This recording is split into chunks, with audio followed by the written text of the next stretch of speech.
Okay, this is Sam from TikTok. So there's a car for $7,000. I want to sell my car worth 12. Can you explain that? Um, well, who are you selling your car to? It's if you say it's worth 12, then all right. We only get offers to find out what our car is worth. We don't use algorithm sites because that's worthless. An algorithm site is a site like Kelly's Blue Book. You punch in your year, make, model, and in 3 seconds it tells you your vehicle's worth $12,000. Right now, we have companies that bid against each other. And what you want to do is you want to go on your computer, go to CarMax.com, go to Driveway.com, go to Carvana.com, go to AutoNation.com, go to Kelly's Blue Book Instant Cash Offer.com, and go to Car Gurus. All of them will connect you to somebody or some major buyer who pays cash for cars immediately. Literally, quick inspection, drop your check, and you're on to you literally, it's that simple. We are no longer at the mercy of private owners who are going to come by and look at our car and no one buy it and talk us down. There are extremely competitive buyers in the market that I've been telling people about since 2021 when we were cashing out. I was big on telling you guys during 2021 to 2023, during that whole pandemic run, cash out now, because the values of those vehicles will never see them again. So there are some people who cashed out, but that was also the beginning of showing people that you can sell to what is called institutional car buyers. And that is what stopped people from trading their cars. There are people who have learned from me, and maybe other people have mentioned this, that will never trade a car again because you're not getting the money that it's worth. So you go to those 6 companies, Sam, it should take you no more than 20 minutes. They're going to give you their best cash offers. And then you can sell to them and you can go buy something else. But what I want you to get in the habit of doing, everybody, is separating your transactions. What does that mean? Who you sell your car to is different than who you buy a car from. And you need to maximize each transaction. And you're never going to do that mixing all your transactions together, which is what most people do. They go into a dealer and they say, hey, I want to buy a car from you, and I want to trade my car into you, and I need a loan. 3 transactions. We don't do that. We separate them and we bid each one out using online tools. And that's how we get the prices we get. And that's how we pay less than everyone else. Okay. So the biggest thing, first thing, is go to those 6 websites: CarMax, Driveway, Carvana, KBB, Instant Cash Offer, AutoNation. And all of you who want to find out what your car is really worth, you go to these 6 websites, get your 6 offers, and then you'll find out what your car is really worth. We do not depend on any dealer to tell us what our car is worth at all. Okay? Shoot the next question up, Dolan. And you guys can continue to type your questions. We're bringing them in from all platforms. This is Terrell Taylor. By the way, everything that I'm talking to you guys about is out of my new digital book. It's called Cars from Home: 7 Steps to Saving Time, Money, and Avoiding Dealerships. Some of you may have it. If you have it, shout out to those who have it, and shout out to those who've used it to actually pay less than everyone else. And make sure I want you to be like Tiffany. Send me your deals. Send me your deals. When you get your cars, I want you to actually send me the results. Look, this is, oh no, that's not Tiffany. That's someone else who used the book. Look, used the book, got $175 a month less than her first quotes before she used the book. So send me, but you can get a copy of this book immediately for 75% off. It's normally $97. Go to my TikTok bio. You won't leave the broadcast, and you can have the entire blueprint. If you don't want to try to remember everything I'll be teaching you over the next hour, you can have the blueprint. You won't pay the $75. You'll get the 75% off. And we also have a comment pinned in the comment section for you guys on YouTube and on Facebook, and on Instagram. You go to my bio. So anyway, go get it, because it's only for 30 minutes. After the timer goes off, it's $97. It's still worth every penny. You can Google it. 5-star book. You can see all the people who rated it, all the people who's using it. This isn't a test. to do, but I want you to get it at 75% off. It's better to pay $24 than $97. Okay, Terrell Taylor. So you said, Terrell Taylor on YouTube said, I have $35,000 to $40,000 to buy a truck with. Should I buy a used or a late model new, 2022 to 24? So whenever we're considering a late model used car, this is a model like Terrell said that is 1 to 2 years old. Let me tell you why I don't like shopping for those first. I like to shop for a new price first.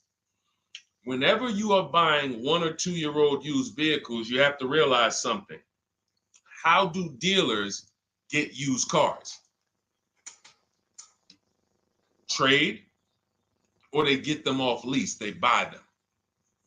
When you have not waited 3 years, you're not going to see a lot of used vehicles in that option because most people don't buy a vehicle and then trade it in 2 years. So you're not going to see a lot of 1 and 2 year old used vehicles. I don't like that because when there's not a lot of a vehicle, the people who have that vehicle get to set very high prices that we have nothing to compare it to. And that's a recipe for losing and overpaying. I've had people come to me who are looking like you, and what I say is, I say, okay, shop for a new one first. I'm gonna tell you why. When you shop for a new one first, you get to see what the market value is. So take Sean. I'm showing Sean. Some of you have seen Sean. He got an F-150 Lightning XLT, $73,000 vehicle. Using what we teach and getting bids from home, using the Cars from Home system, he saved $21,000 on a new one. That was his best offer. He got multiple offers because we always get at least 5. So his best offer, he saves $21,000. If he had gone to look for a 1 or 2 year old one of this, he would have never known that the new ones he can save $20,000 off of if he shops right. Now, some vehicles, it might be $7,000 off, $10,000 off, $5,000 off. The point is, until you know what the new market is for a vehicle, you can't shop a 1 or 2 year old one. Because what happens if you shop a 1 year old version of what Sean got and he goes and he pays, he pays 65 for it because he thinks, or let's say 60. Let's say 60. A brand new one, 73. Someone else is charging 60. All right, it's 2 years old. Let me get that one. Not 15 grand off. Problem is, he just overpaid for a vehicle because he could have got a new one for less than he got that 1 or 2 year old one. That's why the recent shoppers, anytime you guys are shopping 1 or 2 year old, you have to shop new first to find out what the market is. Now, in my book, I have my strategies for shopping new online and shopping pre-owned. It's totally different. Pre-owned, you want to go to all the marketplaces. If a vehicle's not on a marketplace, y'all, don't shop. Don't look at it. What does that mean? You ever walk into a used car dealer and you see a used car, but there's no price on it? Type a $ if you've ever experienced this. If you've ever looked at a deal, you've been in a dealership, you see they have a used car, there's no price on it. Type a $ if you've experienced that. Okay, I see you, Terrell. Okay, perfect. I see you, Don Dickey. Okay, perfect. All right, we have enough people. All right, Makeover Forever Studios. I see you. Okay, Todd May, I see you. So this is a common thing. When you go and look at that vehicle, the most dangerous thing to do, I see you, Tony, is to negotiate on a car with no price because they can make the price up. When a car is on a marketplace like cars.com, carfax.com, carguru.com, carvana.com, carmax.com, these are all the marketplaces we shop for used cars at once. It's like a big round robin for us. This is how I want you to shop. Now you must be competitive or no one's coming. Now there's some people who try to pull a tactic. They'll list a car for 20. They have no intentions on selling it for 20. But they want you to come in and then they'll charge you more, fees, makeup fees and all of that stuff. That's why we always call beforehand. But we know the power is online. The competition is online. So when you're looking, Terrell, you're either deciding, all right, I'm either going to look for a new vehicle, find out what the market price is for the vehicle I'm looking for and how much I can save. What's my best offer? You need to get at least 5 offers. I'm telling you, it's going to be big differences. You have to prove this to yourself. Call around. If you want to do it manually, you don't have my book, do it manually, call around, speak to sales managers. You are going to see it's going to be a $5,000 to $10,000 difference minimum between all of these dealers' offers, minimum. And so then you want to look at the pre-owned options. Then you look at the pre-owned options. And the pre-owned options will tell you what the market is. And so this is only for you who are looking at recent model cars. If you're not looking at 1 or 2 year old pre-owned, this doesn't matter. But those people have a little bit more budget, and that's okay. That's okay. But when you have a little bit more budget where you can look at a 1 or 2 year old pre-owned car, that means you have a little bit more money to lose if you make a bad decision. So that's what you want to consider, Terrell. Shop for the new ones first, depending on what your budget is, and then look at the pre-owned market and say, all right, where's the pre-owned market? But that 1 or 2 year old, you're not going to have a lot. Until that 3 year cycle comes and dealers can start buying those vehicles back off lease, you're not going to see a lot of vehicles. That's why I don't play in that 1 or 2 year old zone. It's just a dangerous zone to play in. Dealers know, we're the only ones. Hey, we the only one that got this car within 50 miles. Let's charge this for it. And then they depend on someone who doesn't know the market to come in, pay for it, and you can literally overpay by 10, 20 grand and you won't realize it until, a couple years later.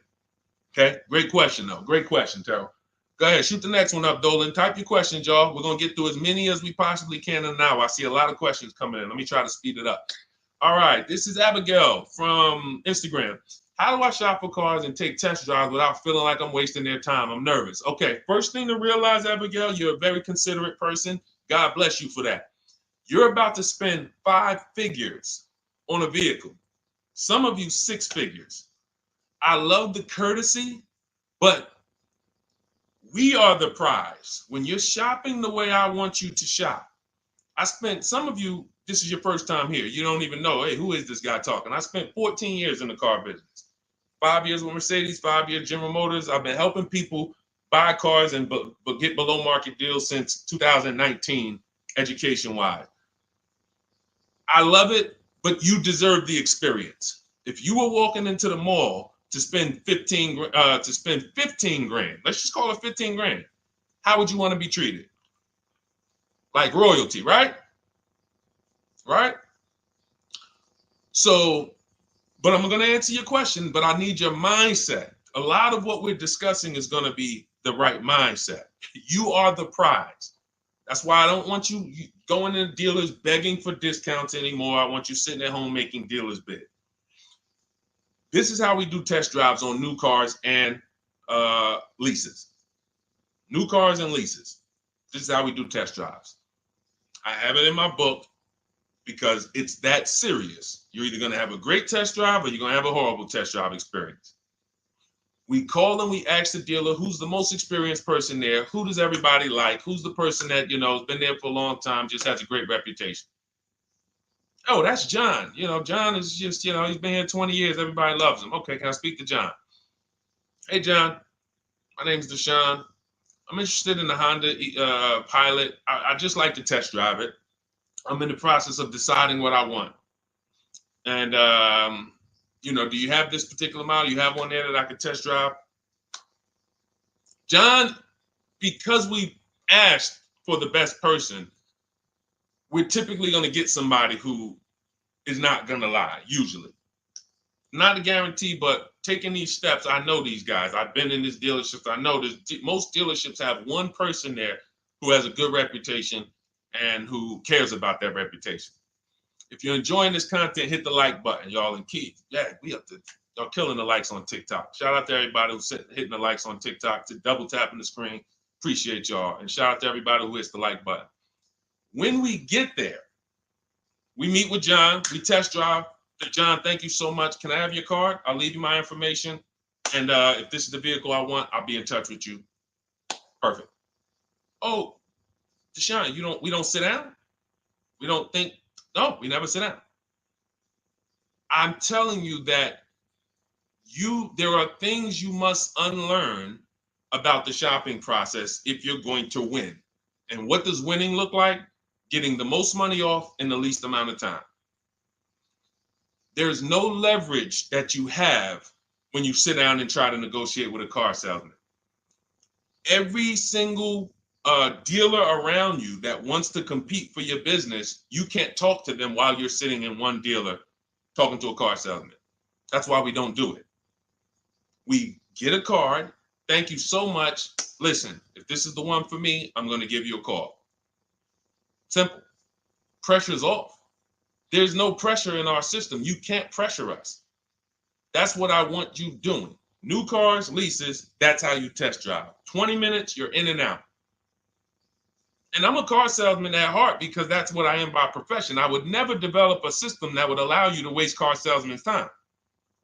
I just wouldn't do it. I developed a system that when our people go get cars, look at Ansley. When our people go get cars, Ansley just got his lease, 1% lease, $58,000 Infiniti. Look, started the process Saturday, accept the deal Monday, all by email. $58,000 car, he's paying $554 a month, no down payment. We have tons of these. None of these people spent, look at Jared, lease like a boss, $569 a month down to $520, Volkswagen Tiguan, no money out of pocket. Let's go to a purchase. Pierre, pre-owned car purchase, got his 2022 Mazda, got a 20% discount off the original MSRP. This is 30 minutes. We are not spending more than 30 minutes in dealerships. Who doesn't want to spend more time in dealerships? Type me if you're like Deshone. I don't want to be in dealerships that long. You thought you had to be in dealers to save the big money, right? You thought you had to be in dealers to save the big money. I'm showing you as someone who pays less than everyone and who teaches people to pay less than everyone. Look, Kimberly, $20,000 off a Maserati, shopping from home. Because when you can talk to more people at once, the discounts fly off. And you see that all these dealers want to compete. So what you want to do, the best thing you can do to not waste people's time, Abigail, is to shop from home the right way. Because when you shop from home the right way, you realize it's only a few things you need to be in the dealership for. That's your test drive. I just told you how to set it up. With used cars, we do it at the end. But we're only there for a second. In fact, when you go to pick up your car, they're going to tell you, thank you. This was one of the most easiest deals I ever made in my life. Because you came in, you emailed us, you knew what you wanted, you gave us the information we needed, we made you an offer, you knew what you were decisive. We have all these scripts. By the way, in my book, I have all the email scripts. You don't have to even think about what you're going to say. It's literally copy and paste, copy and paste, copy and paste, copy and paste when we're shopping for new cars and leases. With used cars, before I go to the next question, I want to hit on the used car process. Used cars, we must test drive at the end. We can't test drive used cars over here and then go and buy another used car over here. So what we do when we narrow our choices down on all these marketplaces to our top 5 favorite vehicles, we need to verify that there's no bogus fees. When I was shopping for my Infiniti truck, I narrowed it down to 4 vehicles. But I'm going to tell you something that's the most, who's bought a used car in their life? Type the letter U. I need you guys to program what I'm about to say into your brain cells for the rest of your life. Type the letter U if you bought a used car or if you plan on buying a used car one day. Type the letter U. All right, I see you, Michael. Don Dickey, okay. Terrell, I see you. Blizzy, Tony, okay. Lori, I see you. Victoria. Anybody who plans on this, let me tell you how. Okay, let me tell you how. All right. See, when I'm about to reveal big stuff, I got to kind of see how I want to say it. The marketplaces that we go to look at used cars on, They're never going to tell us what a great price is. And I'm going to tell you why. The only thing that matters, let's say we're looking at 4 white Honda Accords. 4, they're all white. These are the cars we want. We've narrowed it down. We're looking at 4. They all got similar miles, and they're asking price is $20,000. The marketplace is going to tell you what they think a good deal is based on algorithms. Based on all the vehicles listed on the market, this is a good deal. This is a bad deal. Here's what matters. How much was the original price of each vehicle? Why is this the only important thing? Because if we're looking at 4 white Honda Accords, but one of them was $35,000 when it was new, one of them was $39,000 when it was new, has a sport package, some special technology. One was $31,000 when it was new, one was $29,000 when it was new. What's the best value? What's the best value? You see how we clearly just went from, wow, all of these vehicles look the same, similar price, similar asking price. But once we found out, wait a minute, this one right here was $38,000 new. This one here has the cameras in it all around and the self-driving package, and it has the same asking price, or it's maybe $1,000 more. This is what I call the true value discount. The true value discount. And let me tell you why the marketplaces will never tell you this. Because if they advertise the true value discount, someone has to be at the bottom. In other words, when you're looking at Honda Accords, if you could go right to the true value, who's giving me the biggest discount off the original MSRP? That means the car at the bottom, they might be giving you no discount off the MSRP. We saw that during the pandemic. It was people selling, who remembers people selling Toyota Camrys, 3-year-old Toyota Camrys for the same price as they were when they were new? There was some deal, everyone wasn't. I know a couple dealers, I know a couple general managers who run dealerships who are ethical. And they said, look, I don't care what the market does. I can't sell a used vehicle for the same price it was when it was new. I'm not doing that. Because when that customer comes back in 3 years to deal with me, I'm going to have to help them again. And if I bury them in their car, then I'm not going to be able to help them. But there were plenty of people who was. The true value discount is all that matters, which means we have to know what the car was new. We have to find the Maroni label. We have to go on the Carfax. We have to go to where the window sticker is and get the original price. And then we'll clearly see, oh, that's the best used car. And no one else shops like that. No one else shops like that. If y'all get that, type dollar signs. If you get that, what I just said, type dollar signs. That is what is important, not what they tell you is a good deal. So going back to me, when I got my Infiniti truck, 4 vehicles, all in a similar price range, all white. They were between $1,800 difference from each other, similar miles. But once I found out that one was 46,000 new, one was 48,000 new, one was 52,000, and the one I ended up getting was 54,000. That separated it. The one that was 54,000 new, they were giving me a 42% discount asking price. These are things that help you cut through the mess, the smoke and mirrors of the car business. In order for you to win and pay less than everyone else, you have to cut through the smoke and mirrors. That's what I'm great at showing you because I was in the business. So these are the things that, again, if you say, Deshone, I need the whole blueprint. I need to give me the step-by-step. I'm leasing, used cars, high mileage, new cars. Give it to me step-by-step. That is my new digital book. It's called Cars from Home, 7 Steps to Saving Time, Money, and Avoiding Dealerships. It'll be in your inbox in literally 5 minutes, and you get yours for 75% off. Support yourself and support your family by getting your copy.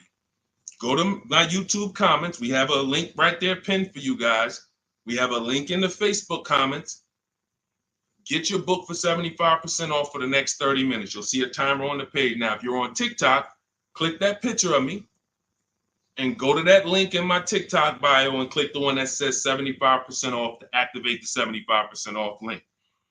Get your book so that you never have to wonder about this. Now, we're going to continue, but I just know as we answer more questions, some of you are going to forget that. What we just went over in the last 10 minutes, this next question, you're going to forget all of that. All right? Now, Dennis Gamister from Instagram, on a lease agreement, does the deal use the MSRP or the discounted price? So when we're shopping for leases, this is what we do. We get all our offers this is how we construct our offers. If you've ever looked on these commercials and you saw, well, Deshone, when I look at leases, though, it seems like, one, they limit me on miles. And then I also see that they want a bunch of money up front. You are correct. But they only limit you on miles according to the miles you told them you were going to drive. They don't pick the miles for you. We select the miles. And what ends up happening is people will, because they typically don't know how to shop, they're negotiating. They'll say, all right, well, my payment's $400. That's my budget. I drive more than 10,000 miles a year, but I guess I'll just take the 10. Instead of paying $20 more to get 12, they'll take the 10, and then they'll say something like, if I go over, I'll just buy it. Horrible idea. Absolutely catastrophic idea. Or if I go over, they blame the lease. They literally will get the penalty, get the bill for the 6,000 extra miles that they used, and they're charging them 25 cents a mile now, and say, man, this is why I don't want to lease, because they limit me on my miles. No, they didn't. To save $20 a month, you pick the lower miles. You can customize leases up to 15,000 miles if you want, 18,000 miles. Look at Jen. Jen just got her lease on her Honda.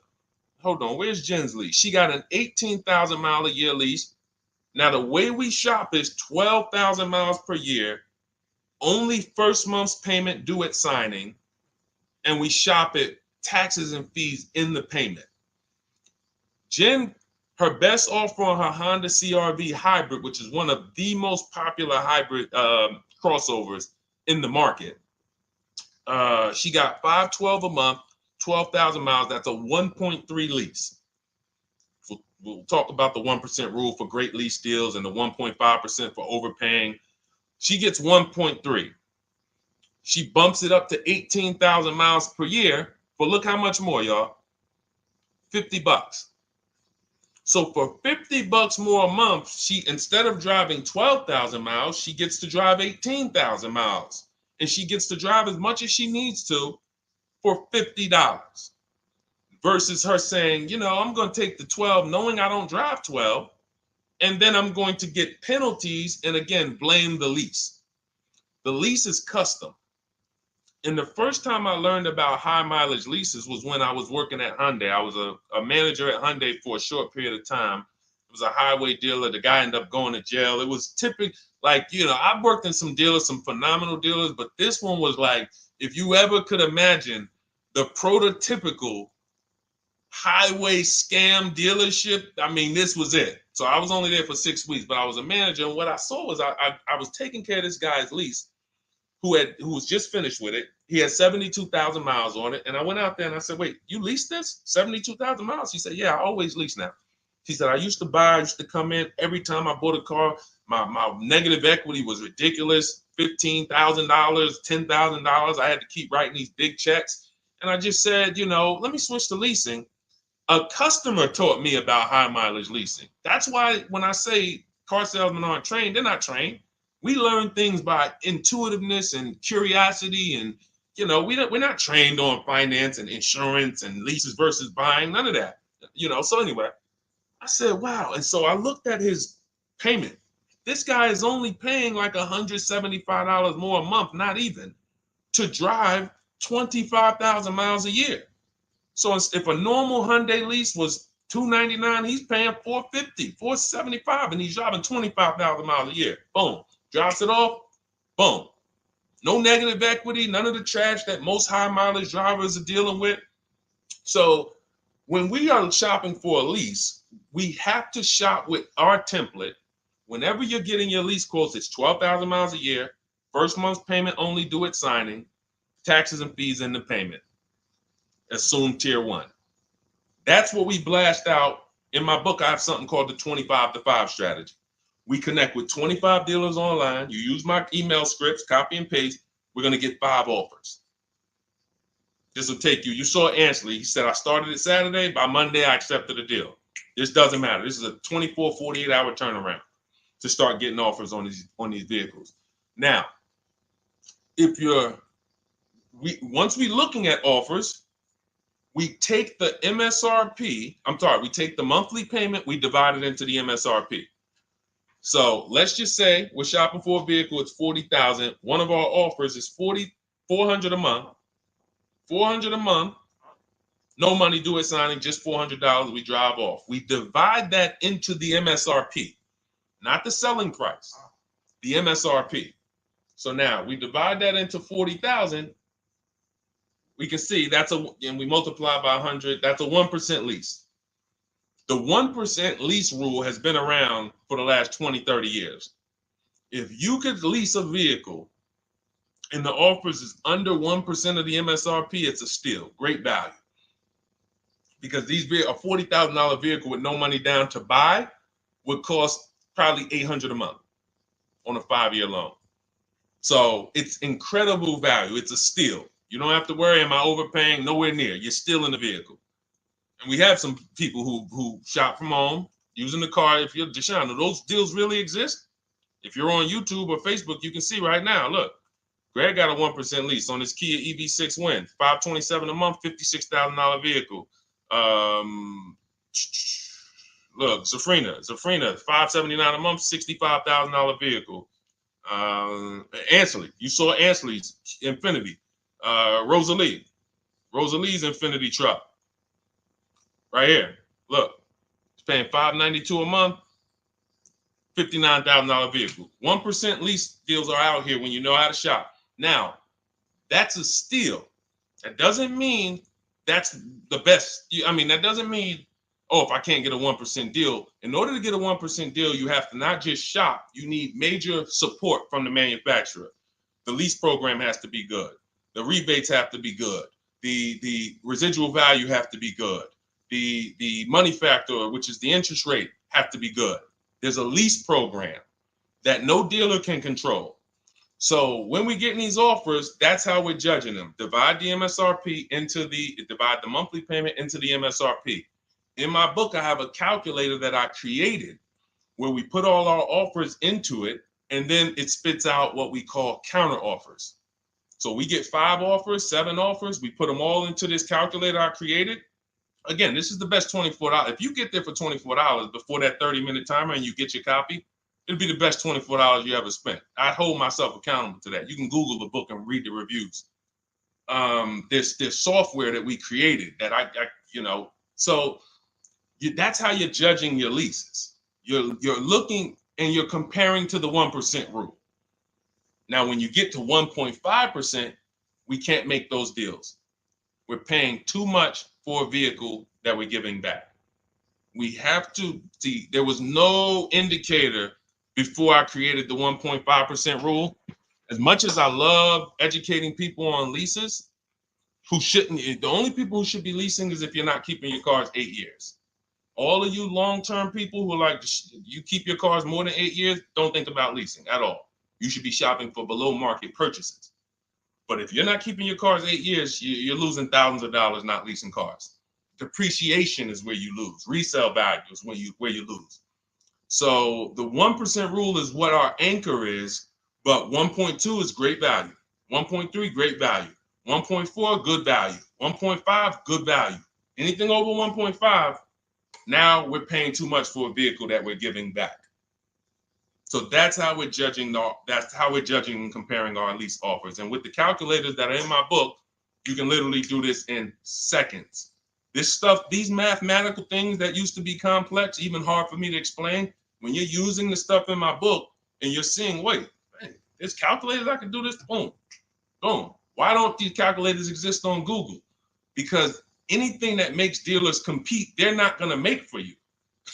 They'll make stuff for you that allows you to see more and do this and make it easier and faster and connect to get a loan quick. But competition, any tools that create competition, they're not going to make those for you, because that's where the real money comes off when you make dealers compete. Okay, so you want your copy of Cars from Home, 7 Steps of Saving Time, Money, and Avoiding Dealerships. Click the picture of me on Instagram or TikTok. It's going to take you to my bio. You won't leave the broadcast. Click that link, and then click the button that activates the 75% off, and you'll have 30 minutes. Once the timer goes to 0, the $97 price is what you have to pay if you want it. It's up to you, but $24 is much better than $97. $97 is still a great price. I have no doubt that you guys would write me, especially the more you use this. 1, 2 cars, 3 cars. You get 1 lease this year, a used car next year, a new car in about 4 years, and Deshone, what about when websites change? What about, this is an online system. Websites go out of business. Vroom went out of business. They were in my book. We used to get bids from them to sell cars to them. When we were shopping for used cars, they were in my multiple marketplace strategy. They went out of business. I went right into the master file, updated the 9,000 people that had a book. It was probably like 2,000, 3,000 at that particular time. And the next time people opened the book file, there was no room. That's why the book is digital. That's one of the reasons. You'll see the other reasons is I have scripts that I link you to. I have PDFs I link you to. Videos I link you to. I couldn't do this with a real physical book. So again, in the YouTube comments, in the Facebook comments, we have a link for you guys to get your book at 75% off for 30 minutes and use it. All right, Dolan, shoot the next one in, brother. Let's go. How old of a used car should a person buy? That's based on budget. I like to start with, when we open those marketplaces, Tony, you want to start with the most recent cars. The first thing you're doing when you open up the marketplaces, y'all, first of all, we're creating accounts. Out of all those marketplaces I named, 6 or 7 of them, we use 8. We use eBay Motors, we use Carfax.com, we use Cars.com, Autotrader.com, CarGurus.com, Carvana, CarMax, Driveway, and that's 8. 7 of those, or 6, allow us to create an account. Why is it important to create an account?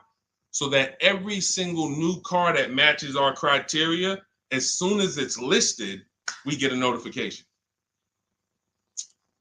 The people who have that notification on, most of them don't know how to assess the market like I'm showing you. So even if they get a notification that the car was just posted, they're not going to have the information to take advantage of it. They're going to hesitate. What we do is, the first thing we do after we create our account is we're now assessing the market. Where's the low prices? Where's the high prices? And I'll usually go 3 years back, sometimes 4 years back, and let's assess the market. Now, I have another calculator in the, matter of fact, let me show this to you guys. I have another calculator. It's called the Perfect Budget Calculator. The Perfect Budget Calculator. What this does, you guys can't see this on YouTube, but you can see it on you can't see this on TikTok.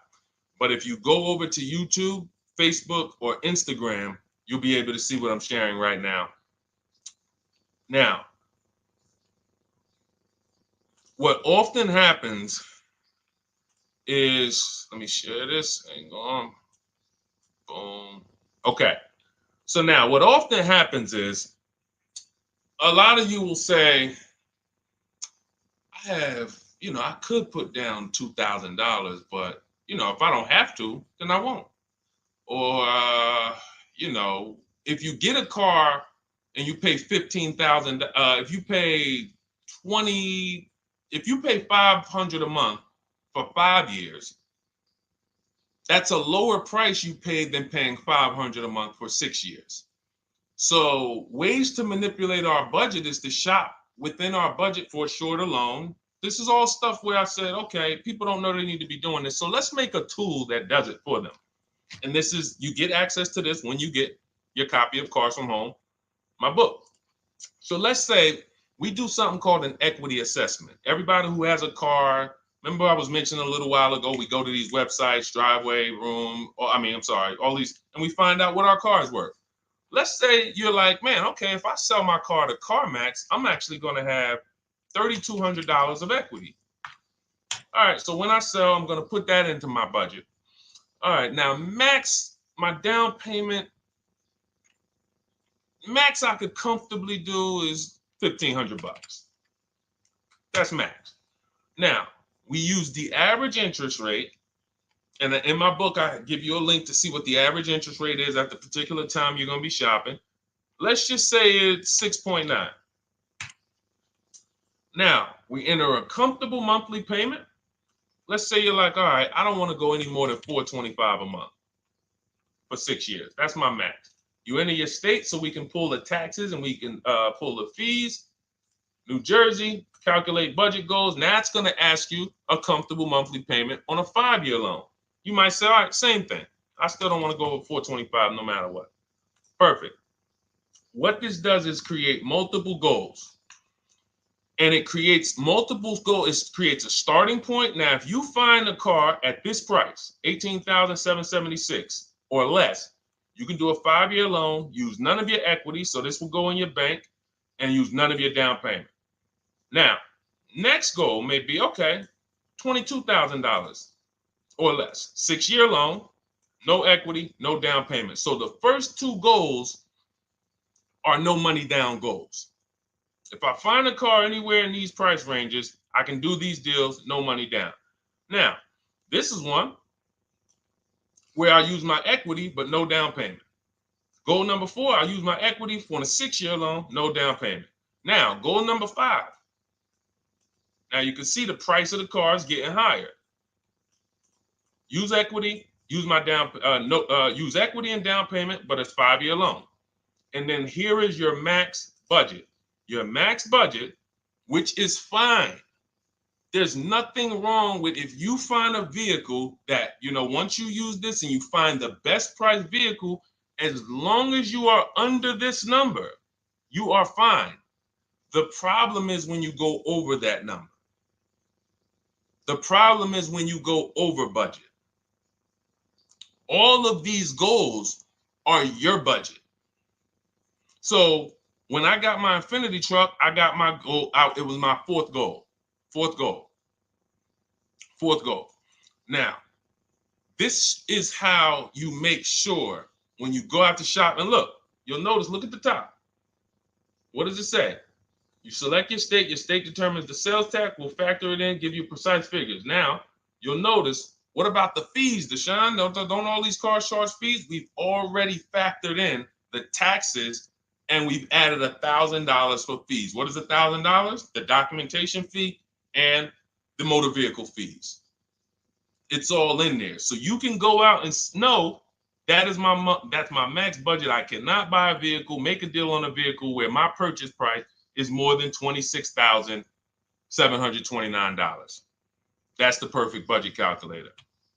So there are certain things that I had to create. No one does them. Everything that I was referring you guys to, all the websites, I was doing this, and there was some things where I couldn't refer you to anything because it doesn't exist. We had to build it. So this is how we make sure we are shopping, whether it be for new cars, used cars, below our budget. And that's not how you make, but here's the thing. I need you, before we go to the next question, I need you to understand something. That doesn't make sure you pay below market price. You have to combine this with getting bids, because you can be within your budget and pay over market value. There's 3 types of prices you can pay for a car, whether it's a new car, used car, or lease. Did you pay market value? That's what everyone's paying. Average. Did you pay over market value? Our only deals we make are below market value. And the way that happens is through bidding and creating a marketplace around you where all these people are competing for your business. That is how you combine that with the budget. This will keep you below your budget, but it does not guarantee. If I gave this to you, all of you would be like, this is great. I'm never going to go over my budget again. But it does not, until you combine that with getting bids for whatever you're looking for, you still run the risk of overpaying, even if you're under budget. Okay? Clear? Type $ if you're all clear before we move to the next question. And there's no way for us to do this manually. If there was a way that you could do this manually, trust me, I would have told y'all to saw me make a video about it all day on my social media. There was just no way. We had to build software. And you know, in my book, you guys will have access to at least 5 calculators for counter offers for new cars, true value discounts when you put the new price you put the original new price of the used car deal,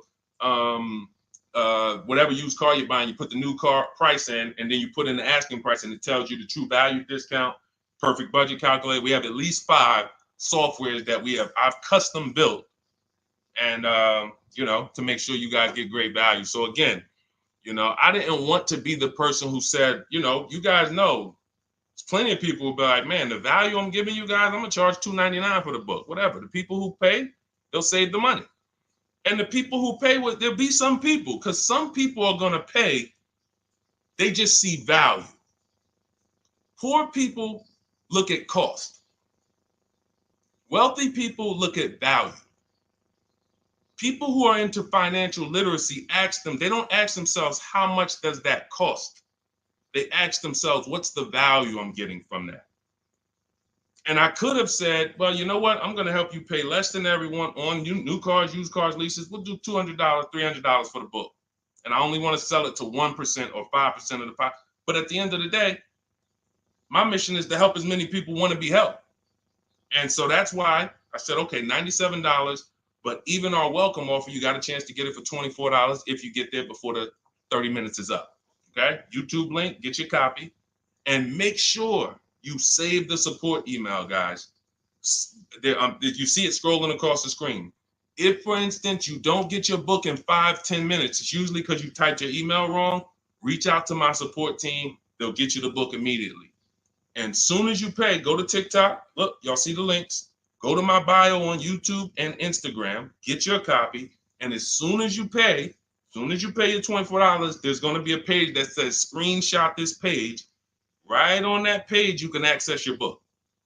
I want you to have the book immediately, but I also, in case you know, some of you type wrong, big thing, you know, we fat finger stuff.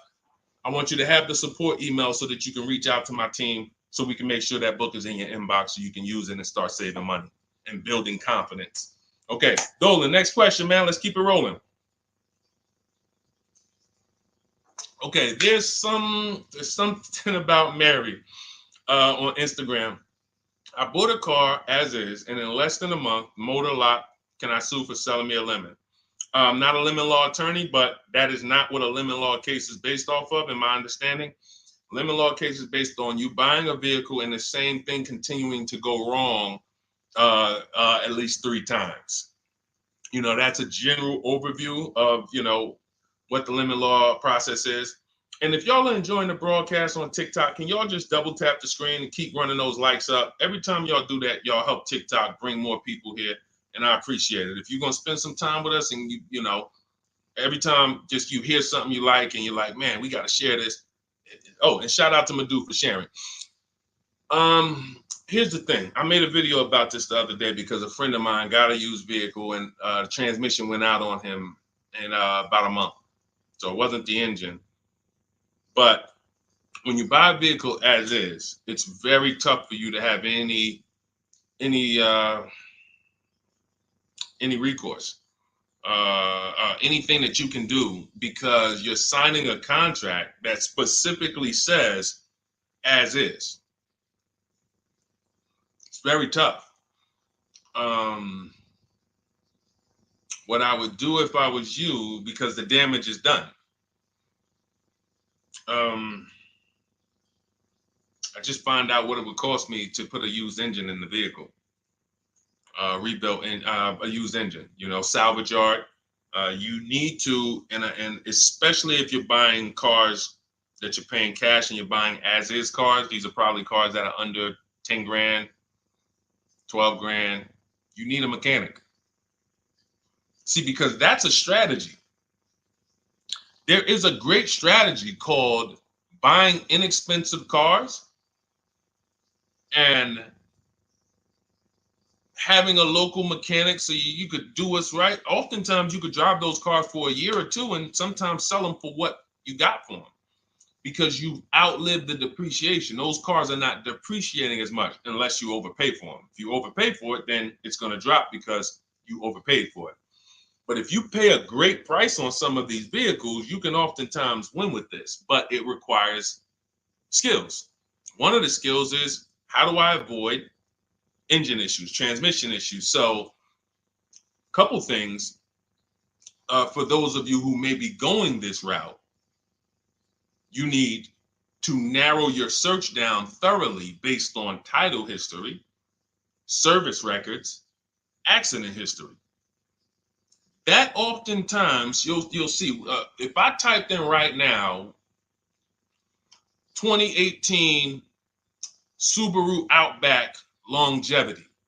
That's one of the things we do. It's in the 4th step of my book. Before we get prices on anything, we do a quick 5-minute search to make sure these aren't bad cars. There are bad cars out there, but there's data that shows us. If I type that in, it'll tell, okay, these vehicles are known for lasting 100,000 to 300,000 miles, depending on how they're maintained. That means you could have a quality vehicle, but if it wasn't maintained correctly by the first owner or owners, it's going to break down. The life cycle is cut short.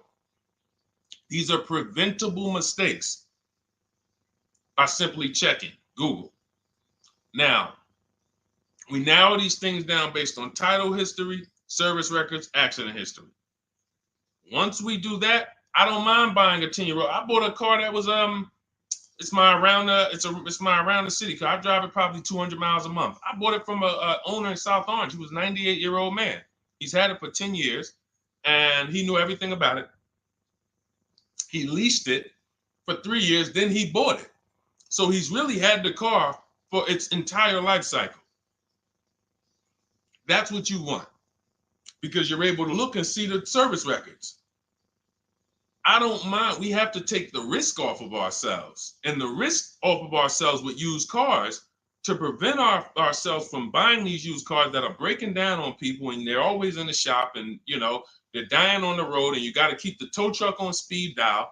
It's simply a matter of checking to see the reliability records of the car, which is easily accessible on Google, the way I just said, and then making sure the one we get was actually maintained correctly. And that's going to give us the best chance of having a great experience. These are the steps we must take. But in your particular case, there's probably, I don't think you have a case. You can certainly reach out to a lemon law attorney. I don't think you have a case at all. I think because it's buyer beware with cars. It's buyer beware. That means it's on you. If something goes wrong, it's on you. And so what I would do is I would find a local mechanic that I trust, that everyone loves in the neighborhood, and I've been there for 10 years, 20 years. And I would say, listen, can you find out what it would cost me to put another engine in this vehicle? My father did this on his GMC Envoy about 6 years ago. It was a 2008 Envoy. The engine went out on him. He put a new engine in the vehicle.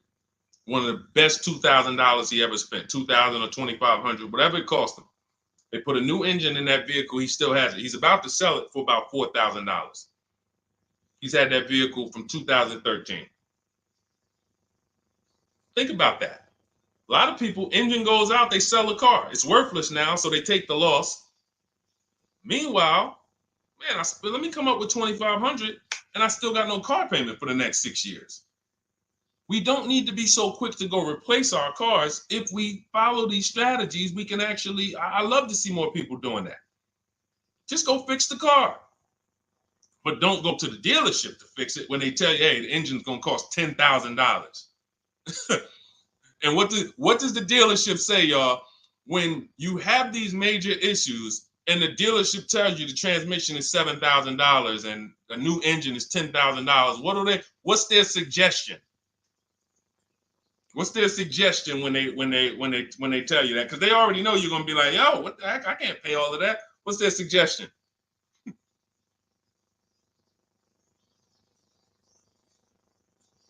Let's see, let me give y'all some time to type.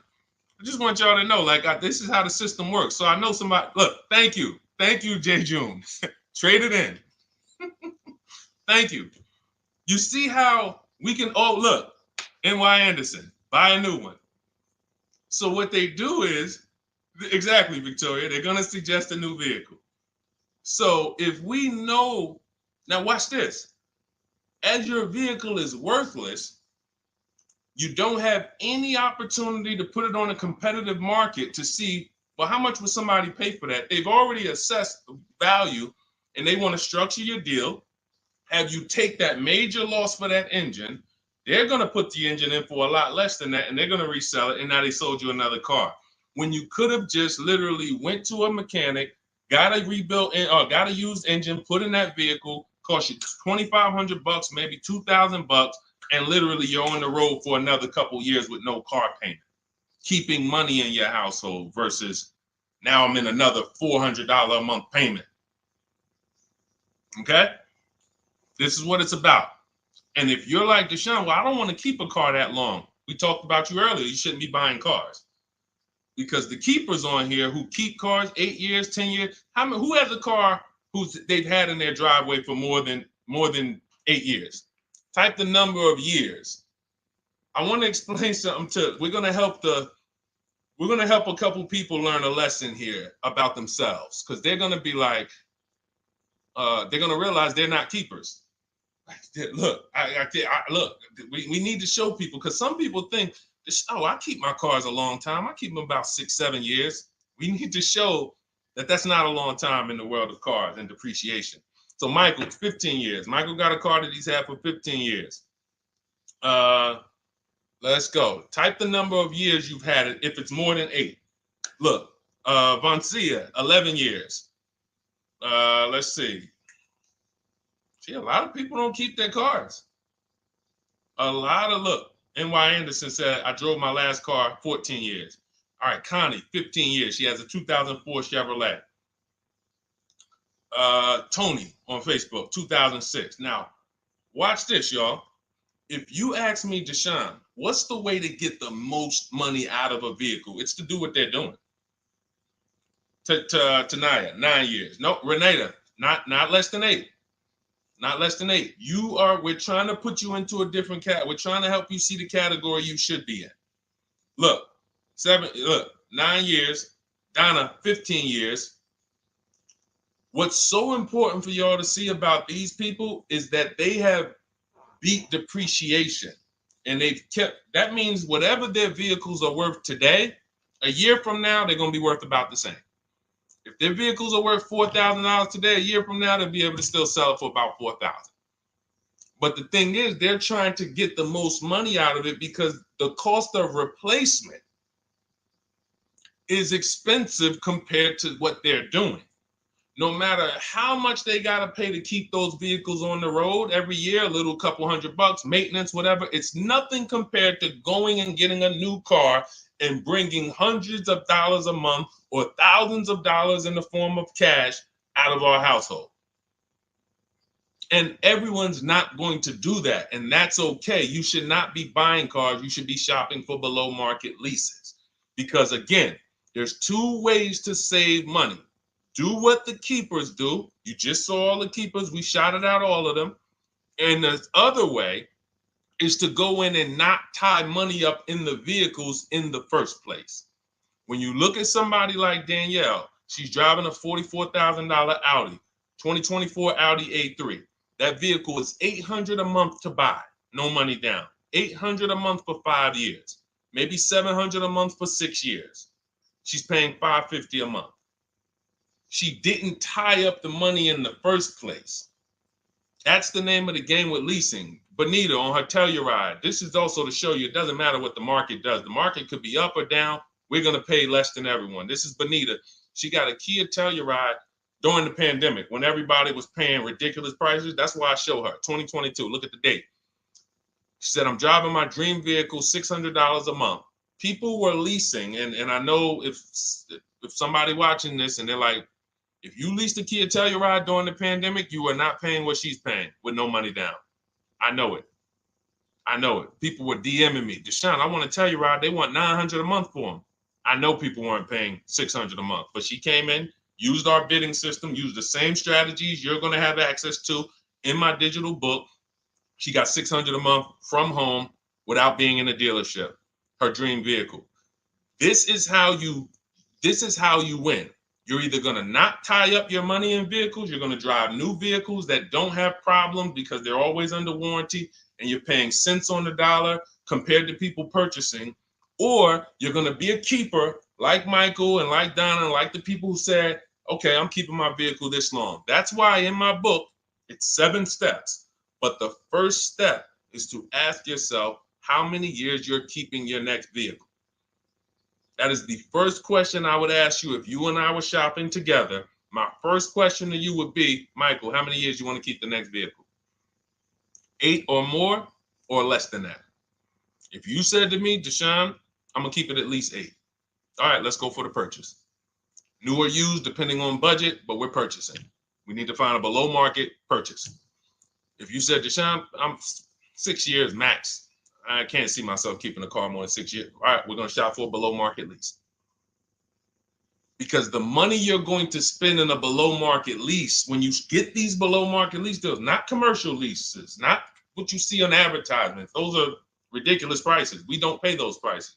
None of these people that you see, Greg, Charles on his Palisade, none of these are advertisements. And thousands less.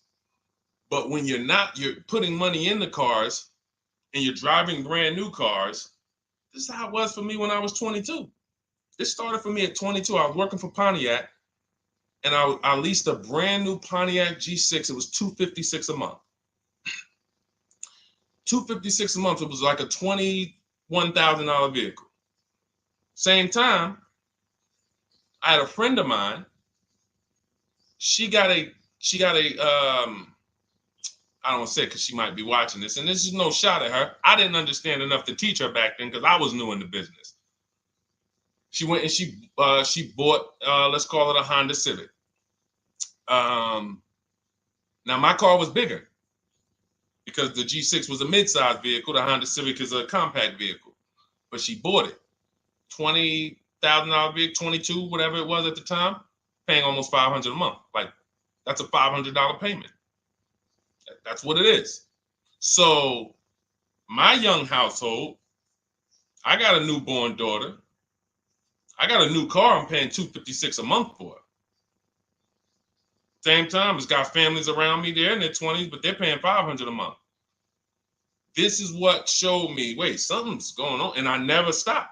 I bought a used car at that time, but since I've had 4 Infiniti leases, I've had a Jeep Grand Cherokee lease, and people always think, you must be paying ridiculous money. I see you get new cars every 3 years, but they don't. I'm driving $40,000 cars, $45,000 vehicles. I never paid over $400 a month. Not one of my lease payments was ever. I remember I got this Jeep Grand Cherokee, and it was a $35,000 Jeep Grand Cherokee Laredo, 2018. When I got my offers, the best offer was $330 a month. 12,000 miles per year. And that's what I was driving. If I was driving 15, I would have bumped it up to 15,000 miles per year. I got $330 a month. I went in there and I gave them $330 for that Jeep Grand Cherokee and I drove off. $35,000 vehicle. This is what I'm telling you guys. This is what is called deal structure. If your deal is not on the right foundation, if you buy, but you should have leased, you're overpaying by thousands and thousands of dollars. And you're going to have subpar vehicles with that run out of warranty, and you're going to have the same payment. You're going to have higher payments. I need you out of these two categories. I need you in one of these two categories. I'm either going to keep my vehicle long enough to beat depreciation, 8 years or more, or I'm shopping for a below market lease. I'm not going to be stuck in the middle no more, buying vehicles and then selling them while they still have a loan on them, negative equity and all of this stuff. This is paramount. Okay, the buying versus leasing thing. I need most of you to put this to bed today. And I think I'm one of the only people that goes into buying versus leasing by the numbers. It's not opinion based. It's not, oh, I think you should lease if you're, depending on the car here, it doesn't matter the car. Doesn't matter the car. You can see Teddy's, let's show Teddy's luxury. Teddy got a BMW. Doesn't matter. He wasn't going to keep it 10 years. Look, goes on a BMW 2024 i4 M50. It's a $73,000 vehicle, $856 a month. $856 a month. Look, he said the dealer's initial offer came in at $937 using the counter offer calculator. Using the counter offer calculator, he counted at $829, $856. If you just jumped on the broadcast, I showed you some of the calculators that I created that are in this book. In my book, there's a reason it's 5-star rated. There's a reason people that you can go read what your peers say about that book. Get your copy for 75% off. It's in my TikTok bio. Click that picture of me. Click the link. Same thing on Instagram. Go to my bio. Click the link, and you'll see a button that activates the 75% off book. And if you're on YouTube or Facebook, it's in the comments section. 30 minutes only. Get your book so you can have access to all of this. Unless you just have an incredible memory and you can remember everything we talked about over the stream, but none of you can. I know none of you can. That's why, I couldn't even do it. It's just too much. We're talking about used car strategies, new car strategies, lease strategies. You guys, you're not gonna remember all of that. But anyway, let's go. All right, I think we got time for a few more. Go ahead, Dolan, keep it rolling. Make sure you guys screenshot the support page. As soon as you pay for your book, the book is on the thank you page. Remember that. I don't want you, I send you the book 2 ways. As soon as you pay, it says access your link below, open it. You can click it and save it right to your phone or computer right then and there. If you do not save it right then and there, make sure you screenshot the support page or use the support email that's scrolling through the screen. This is not for questions. Do not send me general car questions here. I don't answer questions by email. That is strictly for those of you who have your book and you're like, or you paid for the book and you're like, okay, where is it? It's usually because the email was wrong. That's okay. Hit that support email so that my team could send you the link out so that you can have your book today and start digging into it and using it. Even if you're not shopping right now, you can still map a plan out. Go ahead, Dolan, shoot the next question up.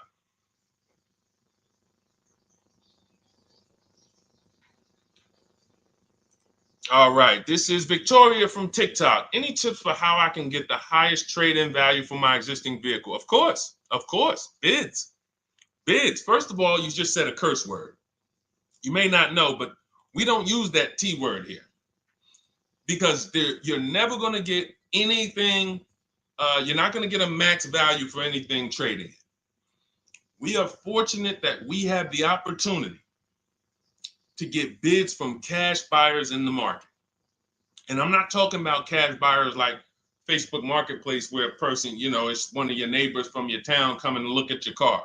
I'm talking about institutional cash buyers. People who cut a check instantly and, they do an inspection. That Jeep Grand Cherokee I sold to CarMax, they were the highest bidder 3 years ago during the pandemic. I'm not going to tell you what I made because those values don't exist anymore. So it just doesn't even make sense. But, those of you who were watching my videos earlier 3 years ago or using my tips, you guys cashed out and made ridiculous money. When corporations were trying to make money on people, we made money too. But CarMax won the bid. I went down there. They did an inspection on the vehicle. They came back. Accounting department came, cut me a check. I walked away with a check. That's it. You don't want to trade. You want to sell. You want to break your not even break your transactions. I need you, Victoria, to realize there are three transactions in a car deal. Who you're going to sell your car to, That's one. Who you're going to buy your car from. That's another. Who you're going to get your loan from. That's the third one. Now, you're not always cash buyers. Deshone, I pay cash. Then you don't need that. Deshone, I don't have a vehicle to replace. Then you don't need that. But how do we make sure we get the highest value or the biggest discount? Bids. Each one, we make the market bid. So what you should do right now, Victoria, this is step 2 in my book. After we decide whether we're going to buy or lease our next vehicle, that's step 1. Then we move to what is called the equity assessment. We need to find out, do we have equity or negative equity? Equity assessment. We call our bank. If we have a loan, we find out what our payoff is. Then we're going to go to carmax.com. I'm going to give you the 6 companies. This is the equity assessment process.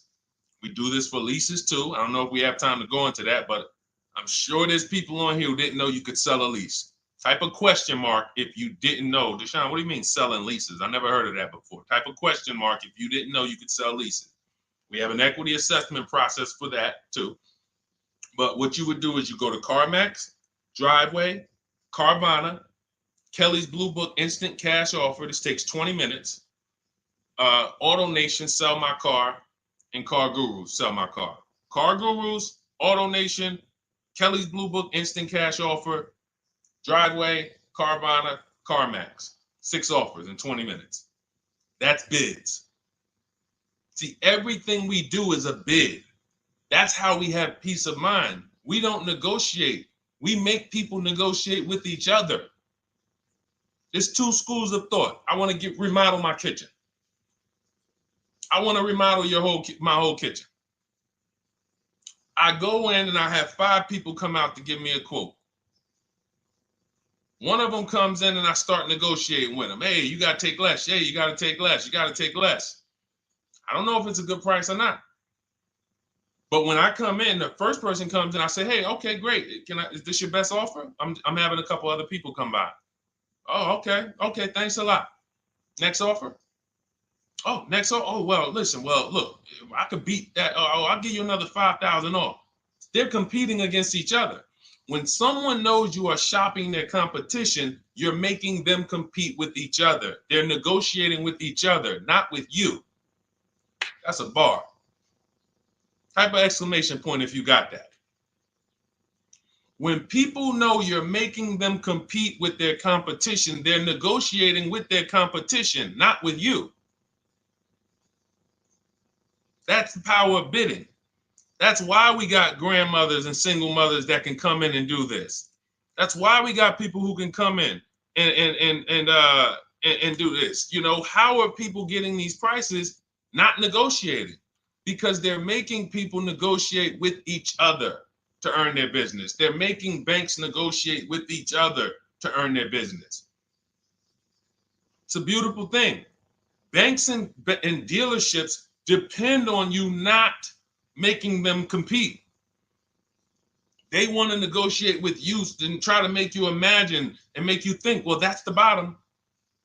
That's the bottom. And you think that's the bottom, but that's only their bottom. Their competition's bottom is different. Their competition's best interest rate is different. Their competition's best discount is different. And why is what we do so easy? Because we're right here in our houses. That's why our entire system, our company, my book, our mindset is called Cars from Home. Cars from Home. It encompasses everything we do. Cars from Home.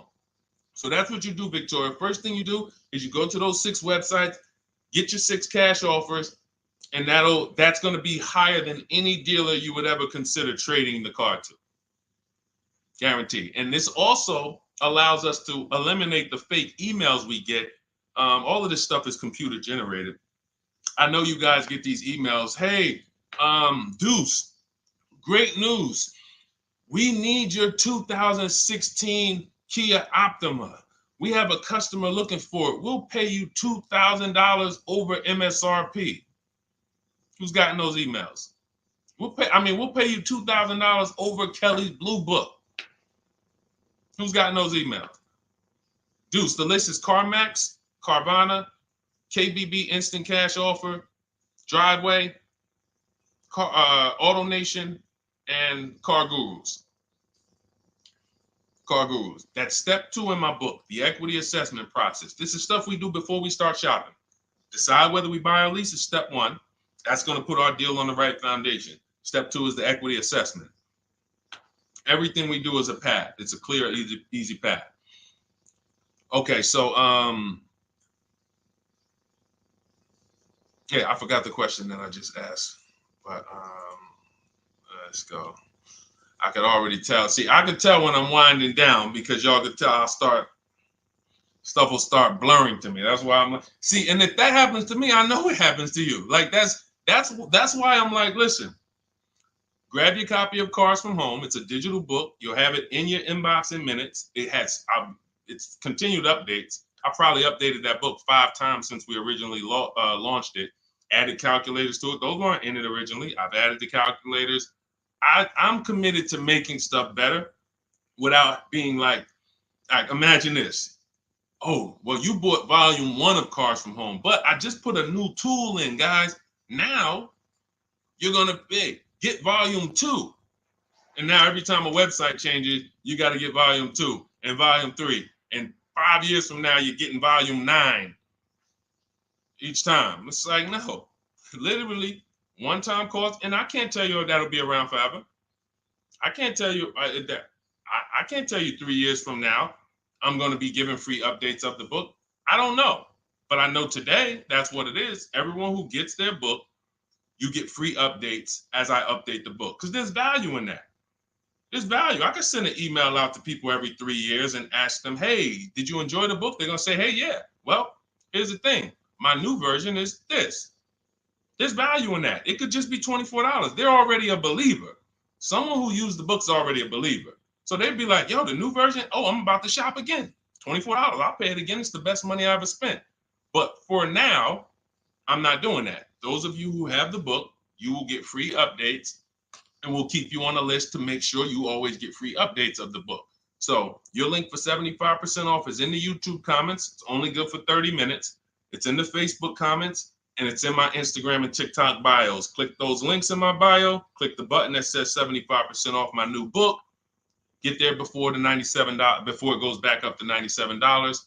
And make sure you save the support email, guys. Screenshot the support email. It's scrolling across the bottom of the screen.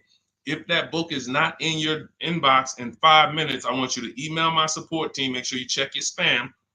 And I also want you to, as soon as you purchase, you'll see, I say, hey, access your book below. So there's a link where you can click, open it up, get your book immediately if you want to download it, but I also email you a copy. But make sure you save the support email just in case. And again, that email is not for questions. Okay, it's not for car shopping questions, nothing like that. That's only to make sure you get your book. Okay, so great. Listen, great job. We've been on here about 1 hour and 20 minutes. Great questions. You guys know I like to go into detail in these questions. I would love to be able to get through 100 questions in 1.5 hours, but that's just not the way it works. We're not talking about buying, $100 items here. If we were talking about house buying, we'd have to go into detail. These are major items. This is the most expensive item y'all are going to buy behind your house. Think about that. And think about how many people are there to protect you when you buy a house. Think about how many people have licenses. See how that question got asked earlier? Can they sue if it was a house and they did you wrong? Sure. You can go before the real estate commission. People can lose their license. People can lose their ability to practice real estate. If they did something unethical, you can bring them before a court and a judge, and you can have recourse. You can get, justice. Cars, you got nobody. No one's licensed. The person who's helping you buy your car that you're sitting there negotiating with, which I want you to stop, they might have just got that job. And they didn't get that job because they're a finance expert and they're someone who understands how to help you, because they're not going to ever make you compete against. They're never going to put you in a position where you can make them compete. They'll say, hey, let's negotiate. But here's the thing. That person just got a job because, you know how many people walked in a dealership with a good smile and a good personality? 2 weeks later, they're selling cars. These are the people that are helping you. They're not licensed. They didn't go through school. They didn't go through ethics training. They didn't go through any of this stuff that realtors and brokers have to go through to help you buy houses. So when you get your car, it is on you. That's why you want me working with you. You want my blueprint. You're not by yourself. You're watching my videos. Once you get my book, you can stop watching my social media videos. I don't want you watching my social media videos if you have my book. It's just going to confuse you, because what my social media videos do is warn you what not to do. That's what my social media videos do. Don't do this. The worst thing you could do is this. The worst thing you could do is this. Don't do this. My book is teaching you what to do. It's telling you what to do. It's not an education book. It's a do this first. Step 1, do this, do this, do this. Step 7, hey, congratulations. We're taking delivery. We're not focused on that. So once you get my book, you don't have to watch my social media videos ever again. And I want to say that because a lot of people will get the book and still be watching them and trying to piece it together. You got my blueprint. You don't need those videos anymore. Okay? So always a pleasure, y'all. God bless you. To those of you who have your book, make sure you email me when you pick up your cars, send me all the details. Deshone, check this out. This is what I got. This is what I paid, so that we can bring you guys into the stream and continue to tell everybody about you. So about the results. All right. God bless y'all. I will see y'all on the next stream. Always a pleasure.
All right, hang on. Welcome to Car Shopping Questions and Answers. We are going to be going deep on all your car shopping questions. No question is off limits. And if you don't know me, my name is Deshone the Auto Advisor. We're already up and running on TikTok. We got our first couple questions about to come in, but I need to get back on Facebook because we have to start Facebook, YouTube, and Instagram at the same time, or it's not going to work. So let me it's all good. Stay right there. And I want you guys to start typing your questions. We'll be here for a powerful hour, and I'm just going to go through as many questions as I can in an hour. And we're going to be talking inside stuff. I don't hold back. Some of you know who've been on the stream with me. I do not hold back when it comes to questions and what we do here. So let's just go on Facebook. All right. Hang on. Let me throw the link up. Perfect. Yeah. All right. Okay. We're good to go. Dolan, you can bring the first question in. And let me give a new. Welcome, Facebook. We're on 4 platforms right now going live for car shopping questions and answers. Type your questions in below, and we're going to make sure we get to them. All right. It's not easy getting 4 platforms live at the same time. And we have 2 TikTok channels that we're live on at the same time. So everything we'll be talking about is out of my new digital book, Cars from Home, 7 Steps to Saving Time, Money, and Avoiding Dealerships. I have a special link for you to get a copy at 75% off in my TikTok bio, in my Instagram bio, or in the YouTube or Facebook comments for the next 30 minutes. Let's rock and roll. All right. First question comes from Scott on TikTok. I'm trying to buy a new pickup truck in New Jersey. Not sure how to do it. Well, the first thing we want to do is decide whether we're going to buy or lease. If you're keeping this truck longer than 8 years, then you should be buying. Once you decide whether you're going to buy or lease, and that's how you're going to avoid depreciation. Like you could save a ton of money on this truck, but if you trade that truck in 3 years, 4 years, you're going to lose a lot and you're going to just be buried because you're losing too much over the first 5 to 7 years of the truck's life cycle. So if you're like Deshone, I'm keeping it more than 8 years, no need for me to think about leasing, all good. Now we're going to move to what we call the equity assessment. Do you have any vehicle that you own right now that you need to replace? Because there's a word that we don't use here. Some of you know who've been on the stream with us for a while. What's the word we do not use? Starts with a T. There's a word here. See, so, and I'm moving you through this process. So Scott, I want you to see this is a process. It's not we don't wing it here. So there's a word we don't use. You already decide whether you're going to buy or lease. Let's see. Does anybody know? We might have a lot of new people on here today. Thank you, Brenda. Trade in. Brenda got it. We don't trade in vehicles. Because again, when we start talking about getting all the money on our car deals, we got to realize something. We got to get all the money from each transaction. That means the car we have right now, if we don't get the most money for that, we lost money. The loan we may be getting, if we don't get the lowest interest rate, we lost money. And the car we're buying, if we don't get the best price, we lost money. So what we do is the equity assessment. Let me know if you have a vehicle you're going to be replacing. We would make sure we go online, we go to bidders, and we find out the highest bid we can get on our vehicles. Takes us 20 minutes. 6 major websites: CarMax, Driveway, Carvana, Kelly's Blue Book, Instant Cash Offer, Car Gurus, and AutoNation. These are people who are fighting tooth and nail every day to buy cars. So we get bids from them. Now, let's move in. Let's say you don't have a car to replace. Now, what do? Well, let's look at how we're going to pay for this truck. Are we going to, let me turn on airplane mode to make sure I don't get any interruptions. All right. How are we going to pay for this truck? Are we going to buy it cash? Or are we getting a loan? So if we're getting a loan, then we need to see, are there any special interest rates on this truck we're looking at? If there's 0%, if there's 1.99%, that eliminates us from needing to shop for a loan. That's called a subvented interest rate. No one's beating it. So when you guys see like Honda, if a vehicle you're shopping for has a 2.99% interest rate, 1.99, that eliminates us shopping. But there's one parameter we must look at in the fine print. What's the term? Is it for 3 years? Is it for 5 years? If they give us 0% for 3 years, a lot of people can't afford that payment. Interest is great. There's no interest. It's free money.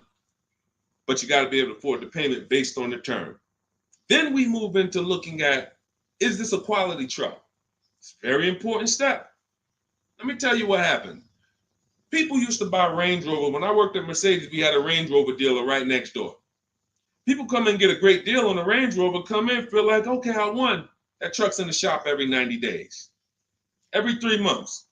Lights going off, it's on a flatbed. We had people going in that dealership, literally. Maserati had a couple models, same thing. But there are domestic models too. There are import models. There are Japanese models too that have issues. So what we do is we do a quick search, takes us 5 minutes. Nothing that I'm talking about takes more than a couple minutes. In fact, our entire process to buy cars that I teach, my 7-step system, is 90 minutes to 2 hours. You can get the best, you can get below market deals on any vehicle in no more than 2 hours. So, but we can't get a below market deal and then find out we bought a bad vehicle. That means we lost. So whatever truck you're looking at, you would type that truck into Google and you would type, for example, 2024 Chevy Silverado, and you would type in initial quality. Initial quality, guys, is going to tell us what the data says about the vehicle in its first 90 days. That's initial quality reports. That means when people get it, all the owners, the thousands of owners that are buying this vehicle, what are they saying in the first 90 days? Are they saying the electric, are they saying it's hard to manage? It's too complex. There's issues. Initial quality we look at and we skim Google to see if we see any red flag articles. Then we switch initial quality to reliability. Reliability is what are people saying the first 3 years? Does this vehicle have a history in the first 3 years of having issues? Maserati owners who was buying these Ghiblis and buying things back in the day, the Quattroportes that were having issues, they would have saw that. And they would have made a decision not to buy those vehicles. These things, this 5-minute exercise prevents you from nightmare ownership experiences. Paying less than everyone is one part of this deal, guys, of what I want you to get. That's one part of it. Getting a quality vehicle is the other side. And you can't have one without the other. Great price, not a quality vehicle, we lost. Quality vehicle, we paid market value or above market value, we lost. So we need to get both. So then once we find out, okay, the vehicle I'm looking for, it has great marks, there's no red flags, now we move into getting offers. And very simple, we get offers right from home. That's why everything I teach is called Cars from Home. Cars from Home. It's a mindset and it's also a process. We sit down here and we contact dealers online. I have something in my book called the 25 to 5 strategy. That means we're connecting with 25 dealers in 20 minutes and we're going to get 5 offers. It is important that you must get 5 offers because 4 of them are going to be overpriced. I can guarantee you that. Right now I've worked with 2,200 people personally around the country, and we have about 9,000, approaching 10,000 people that have my digital book, Cars from Home, in their hand in the last 4 months. So when we look at the data, not to mention I shop myself, you know what I'm saying? I've used this. I know you may think every dealer has the same price. They're all different. They're all different. That's why your best deal, and pay attention to what I'm about to say. In fact, hit the share button if you're locked in. Share this with one friend because one friend might be out there shopping right now, overpaying. All right. Oftentimes, the dealers that are the closest to you are not going to give you the best offer because they think they own you. I'm going to say that again. When a dealer sees your zip code come in, when I was in the dealer, we used to get we call them leads. Anyone in sales, you know the term leads. When we see that the zip code is a zip code that is right here, 5 minutes away, 10 minutes away, 20 minutes away, there's a mindset there that this person is not going to shop. So they're not going to give you your best offer in many cases. What you're going to get is an overpriced offer, and you won't see it until you learn to speak to dealers that are a little further away from you. Now, if you're doing it my way, you're using my book, you get your copy for 75% off. You won't pay the $97 price. I have email scripts in there. We don't talk. You use these email scripts when you're buying new cars and leases. We have a different process for used cars, but we still don't talk. You have to, and what's happening is you're going to see that sometimes the offers that come from 45 minutes away, an hour away, are your best offer because they're trying to take business from their competition. Some of these smaller dealers as well who don't have the foot traffic, they're not getting 100 people coming in on a weekend. They have to depend on strategically winning business. They're using the internet to reach out and connect with people that are far away from them, and they're beating their competition.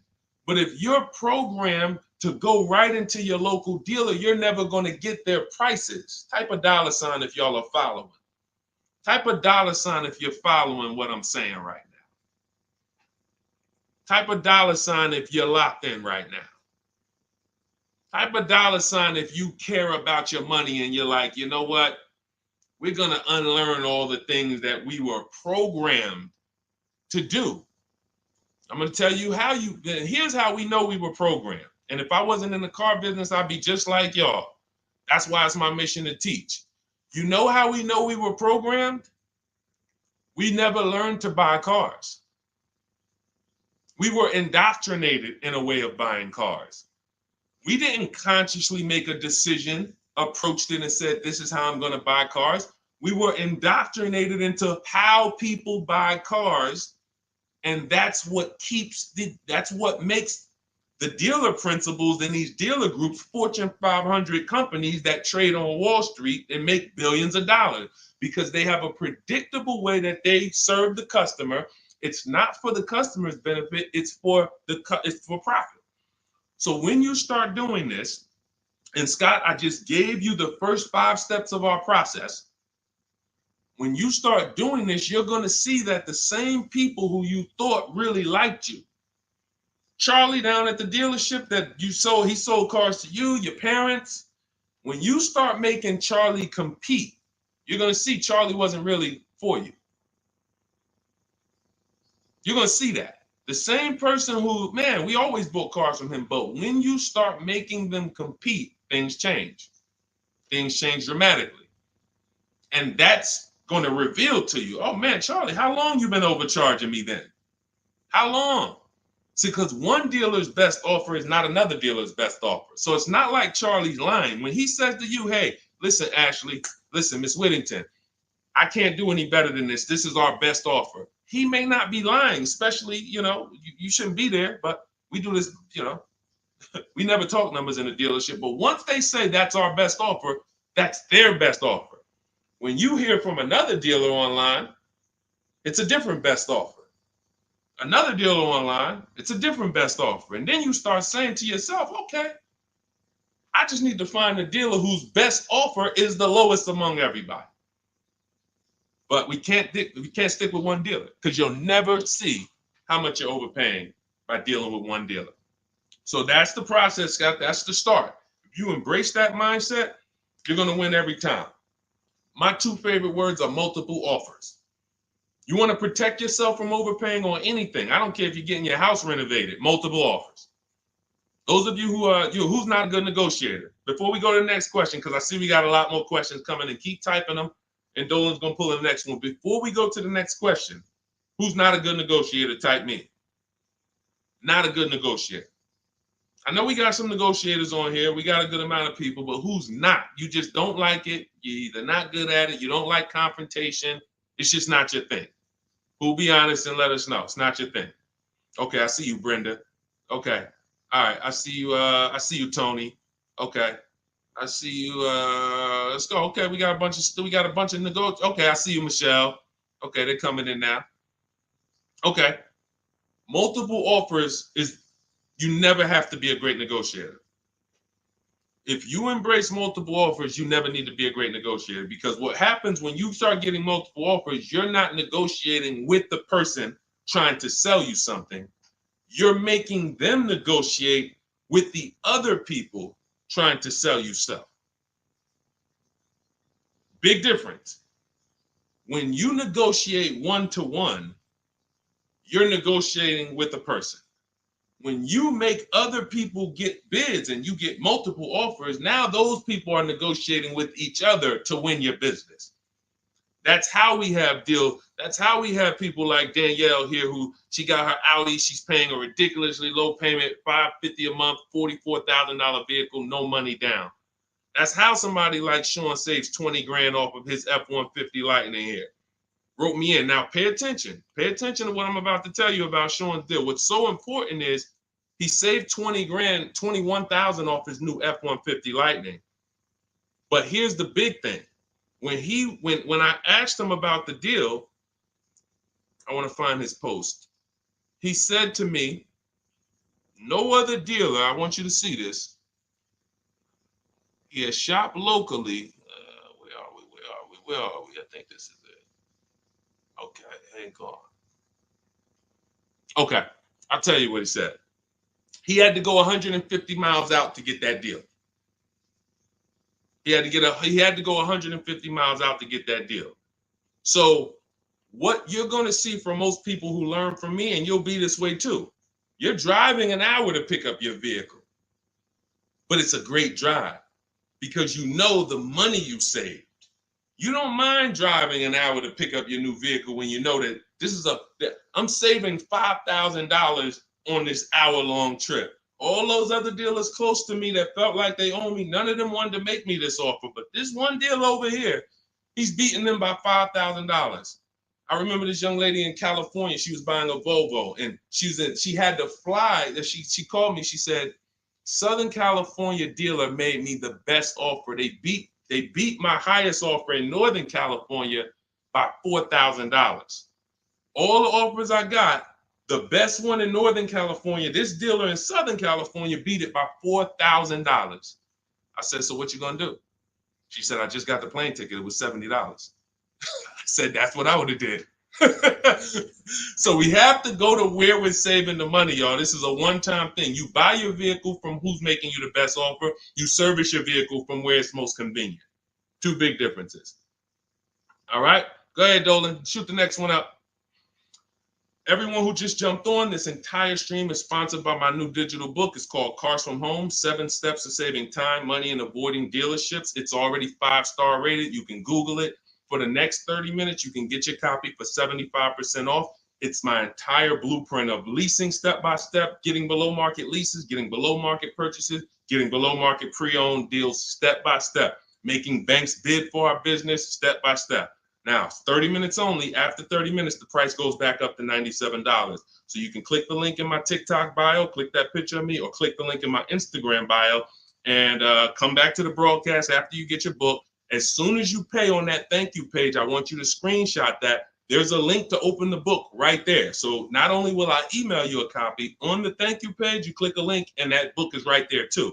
So, and then for those of you on YouTube or Facebook, we have the link showing below. Link in the comments for you, and Facebook, you guys will see the floating link. So 30 minutes, get your copy. You won't pay the $97 price. You'll get yours for $24, and you have everything step by step. You won't have to remember any of this or watch my social media videos anymore. Okay. Scott says, dude, just wondering if you've heard of the Ford Flex Buy program, and if so, what are your thoughts? Well, let me do a little research on this. Hang on, because we can find out if this is going to be good for you or not. Let me tell you how easy it is when you figure this, Scott. When you grab this mindset, when you unlearn this. Hold on, they're saying they couldn't hear me on TikTok. Okay. Well, as long as you could, well, I know you guys can hear me here. We're on 2 TikTok channels right now. So let me see here.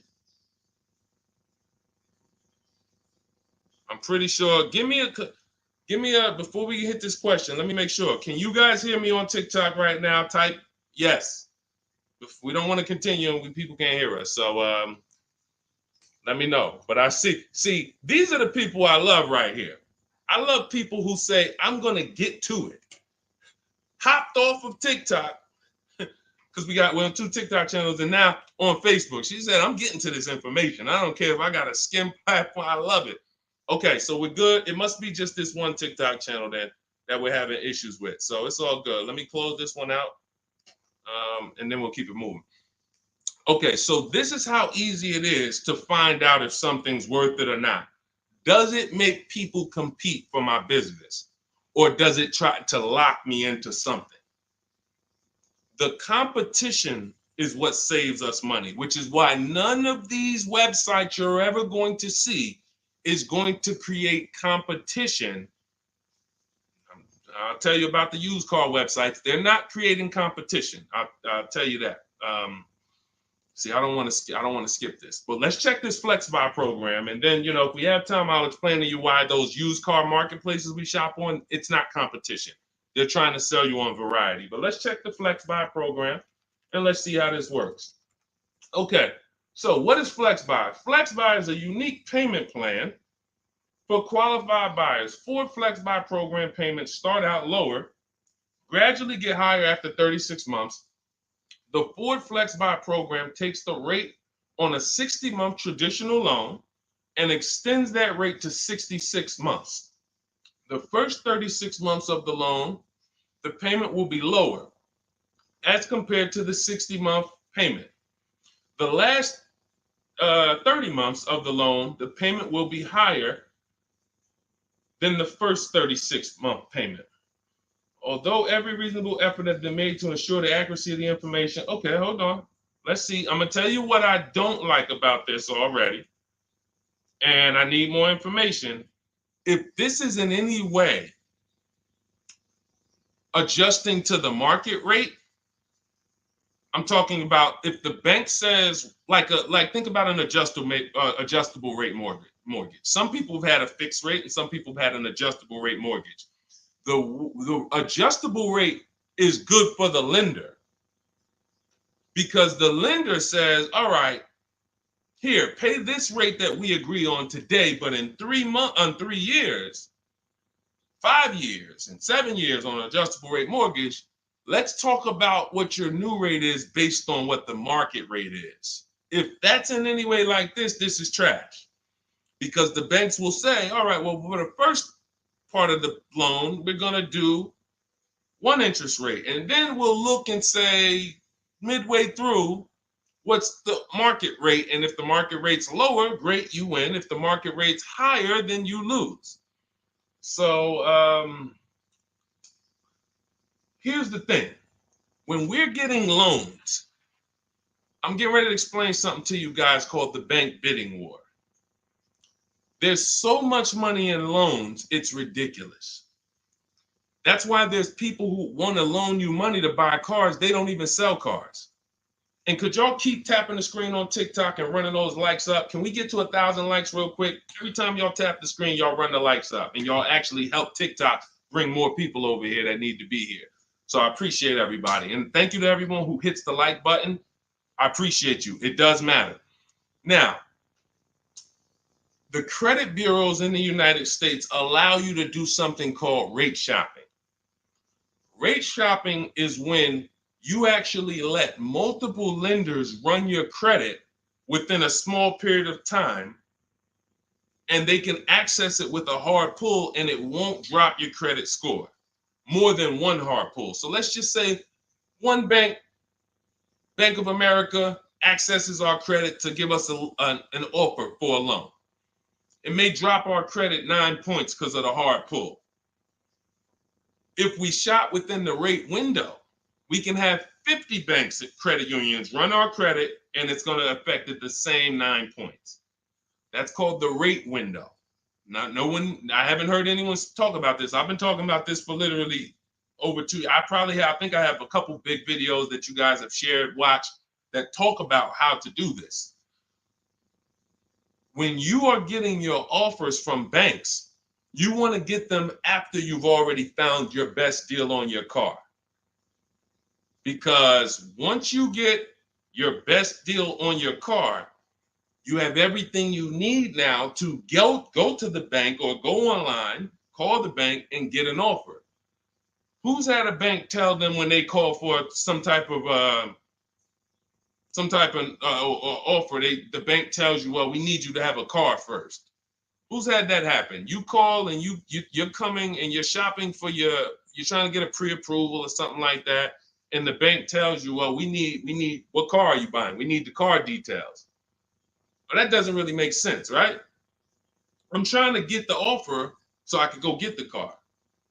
But in the case of how we do it, we find our best deal on a car, then we come home and we let multiple banks and credit unions fight it out. Fight it out. Because I guarantee if this Flex Buy program doesn't allow you to shop for your rate and compare whatever rate they're going to offer to whatever rate you're going to get, you're going to lose with that program. And all they want you to do is see that, hey, well, we're going to give you flexible payments. They're trying to hook in people who just like, hey, that sounds good. Not realizing, well, if you just got a rate that was just got an interest rate that was 2 points lower, your payment would be $40 less a month. So interest rate shopping, guys, is extremely important. That's why when you get my book, I give you what's called the Bank Bidding War Blueprint. This is for you guys that are financing. I haven't added that to my book yet because I haven't had a chance to go in and restructure it. Every time I update the book, every time I come up with a new idea or a new website comes up, I update the book. I don't charge you for that. So websites go out of business. Room went out of business earlier this year. Websites go out of business. I'm not going to charge you for each time something changes because we use an online program. But what I did was when you get your book, you get the book, Cars from Home, and then you get the Bank Bidding War Blueprint. All this is the strategies we use to make banks and credit unions bid.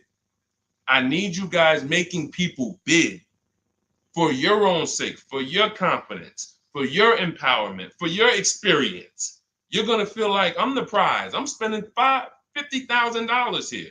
Why the heck am I begging people to sell me a car?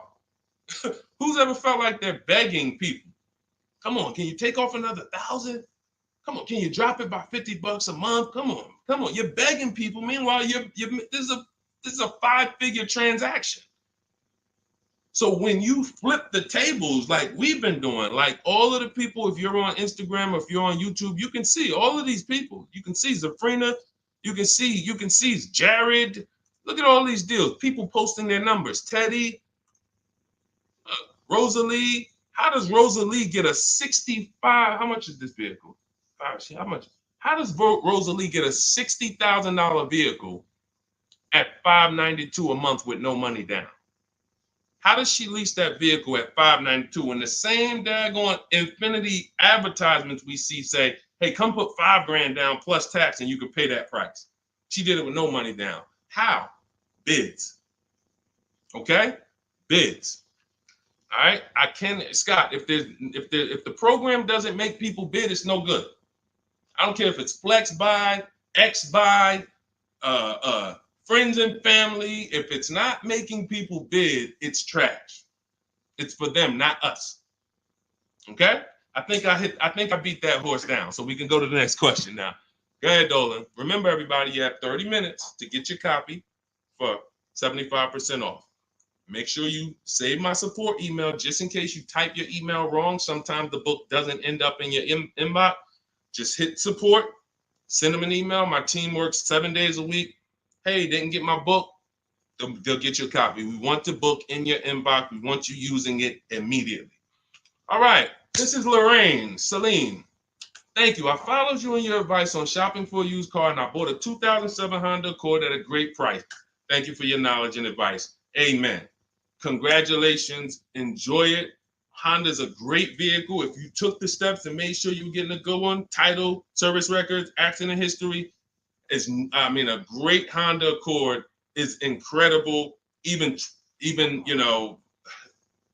some of these vehicles, guys, long-term owners, some of you long-term owners, you need to understand which vehicles have the best longevity records.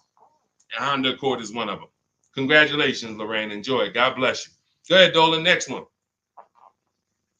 Buying a Porsche Cayenne Coupe, need help. Okay, well, you sound almost like Scott. We started with the process. How many years are you keeping the car? If I could find my, oh man, I don't have time to find it right now. I know why. There's a young lady who came. I want to tell you something how important deal structure is. Who was taught never to lease a car? I want you to be honest. Type me if you were taught never to lease a car. If everyone who's willing to be honest, again, it may sound like some of the things that I'm talking about is bad news first. That's because it is. I have to give you the bad news first, and then we get to the good news. All right. So now I see some misconceptions coming out already. I see Wanda. Okay. I see Black F22. He said you never own it. I want you to understand something about what you just said. If you're a person who keeps that car 8+ years, then you can own it. I'm going to tell you why. Cars depreciate like this. Cars drop in value like this. This is the scale. That's why you buy a car today for $40,000. 5 years later, it's worth $18,000 or $15,000. You're losing value. People care about this. You know who cares about this more than anyone? You guys, you know who cares about this more than anyone? Banks. Banks. Banks don't want to own things that do this.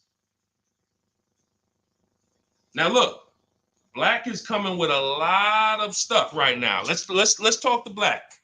And let's talk to the people like Black, because Black is somebody who will tell you never lease a car. He just said you're basically renting it.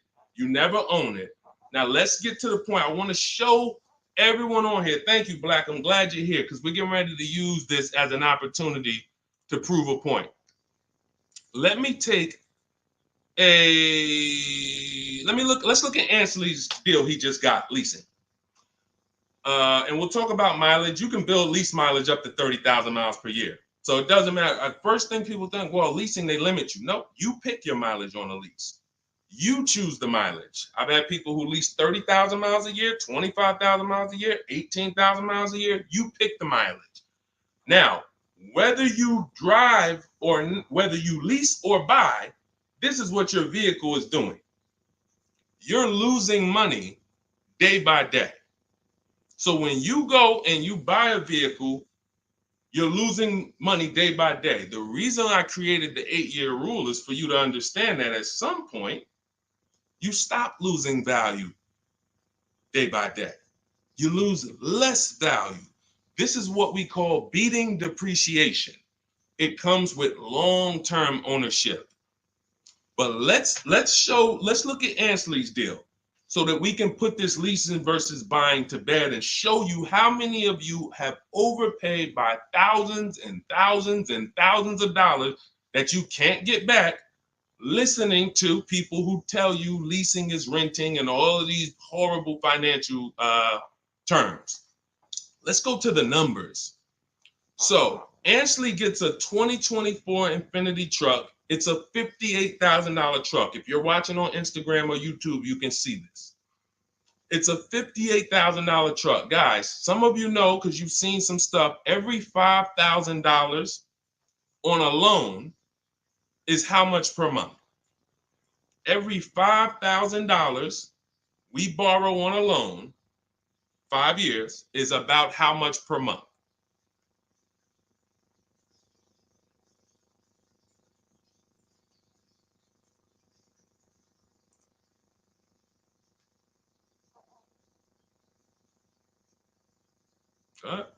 Anybody know? Thank you, Michelle. 100 bucks. Told you, shout out to the people who tapped in, locked in.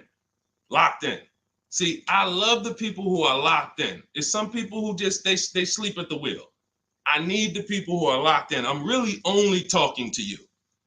Now, that means this vehicle that Ashley went in to get, his $58,000 vehicle, if he would have just said, all right, I want to buy it because I was taught leasing is renting, how much is it going to cost me a month? No money down. Let's figure, we're going to compare apples to apples. No money down, because when you put money down into the deal, that confuses you. That actually makes you think you got a better deal than you really did. When you evaluate deals with no money going into them, it's easy to see where the best value is. Now, Ashley would have been paying $1,200 a month for 5 years. $58,000, that's not even full tax. Let's just round the tax to 60. Let's just say $1,200 a month. But Deshone, what if he got a good discount? Okay, I'll give you one better. Let's go extra conservative and let's play that game. Let's pretend that he's using my strategies and he found out a way to save a huge amount of money off this brand new Infiniti. He's getting bids, he's using my strategy, but he's not leasing because he's been programmed not to lease. So he's not leasing, but he's going to get bids. Now he saves $10,000 off the price of this brand new vehicle. $10,000. So instead of financing 60, he's financing 50. What's his payment, everybody? What's his payment? We just said every $5,000 is $100 a month. $50,000 vehicle. What's his payment? $1,000 a month. $1,000 a month. Okay. Now that's with a super discount. That's with a discount that's like anybody would be happy to save 10 grand. I'm proving the point here that you cannot get a good deal if you buy, but you should have leased. You lost. Big time. Now watch this. He's leasing and his payment is $554 a month. So now somebody like Black, somebody like Miggy over here that agrees with Black, they pull up in their Infiniti truck, right? And they pull up next to you. And y'all are both driving the exact same truck. And you look at them and you're like, hey, man, we got the same truck. Now they're going to say something to you like, yeah, you know, man, it's expensive though, man. It costs to drive this, right? And you're going to look at them and be like, oh, how much you paying? You know, I did a no money down deal. So I know I did all right. I did no money down, but I'm paying $1,000 per month for this. Oh, really? I did no money down too, but I'm paying $554. Wait, you? Yeah. Oh, yeah. I leased this. I drive it for 3 years, then I give it back. Oh yeah, but I own this. I'm gonna own this in 5 years at $1,000 a month. This mine right here.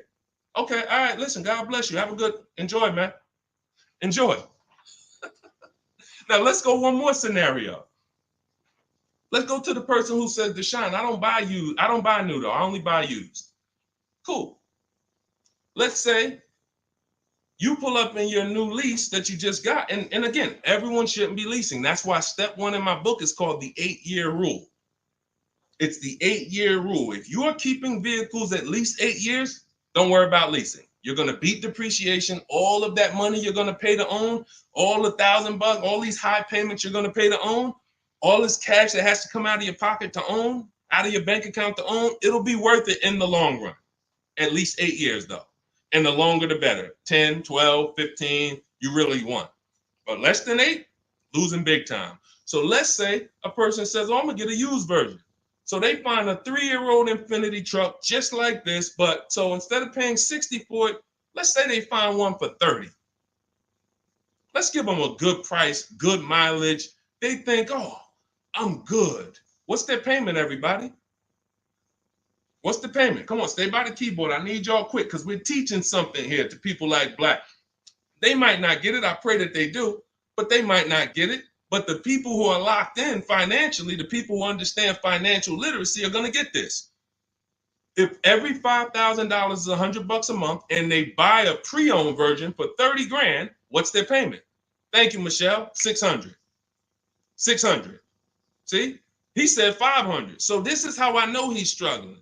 And I'm not trying to beat you down, man. I'm just saying when you're talking about something you don't understand, it's better to ask questions, not make statements. So now we pull up. You have your new lease. You got this same deal, $554 a month. He pulls up in his 3-year-old version that has probably 1 year of warranty left. You both did a no money down deal. He looks at you and says, oh, wow, that's the new one, right? Yeah. This is the 2024. 2025. Oh yeah, this is a 22. I just got this. I got a good price on it. I paid 30. Okay, cool. What's your payment? I pay 600 a month. What you pay for the new one, man? I know that must be expensive. I pay 554. Wait, what? Yeah, I paid 554 for this.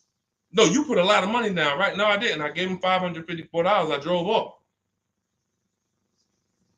It's understanding. That's deal structure. That's why when I came and started teaching 3 years ago, I had to teach deal structure. I couldn't teach people to just go in and buy cars, get great prices. If you get a great price, but your structure is wrong, you overpaid.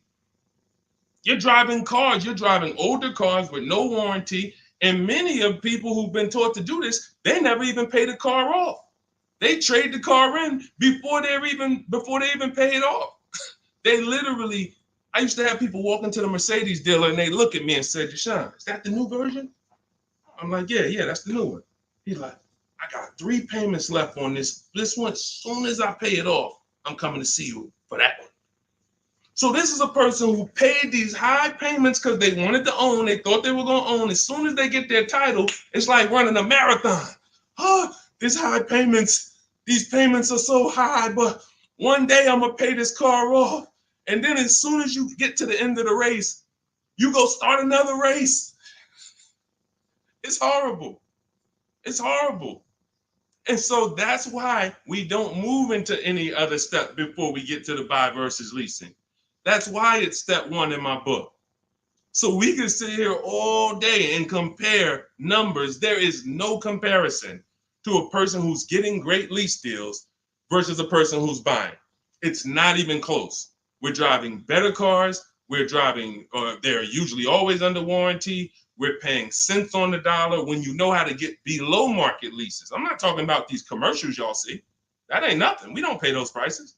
None of these people, look, you think Zafrina, who got a Jeep Grand Cherokee lease, and she paid Look, she's paying $527 a month. She's paying $527 a month. Oh no, that's Teddy. Hold on. You think Zafrina, who's paying $579 a month for a $66,000 truck, is ever going to she's not going to let this bad information get to her anymore. She's driving a $66,000 truck. So again, now let me, before we go to the next question, I'm going to just read some things from Black because he's over here typing. And I do want to give him the courtesy of reading because we just used him as a teaching moment. I think everyone learned. If you just got what I just taught about the leasing versus buying, type $, $. Just type $. If you got that point of me, see, no one talks to you about payments.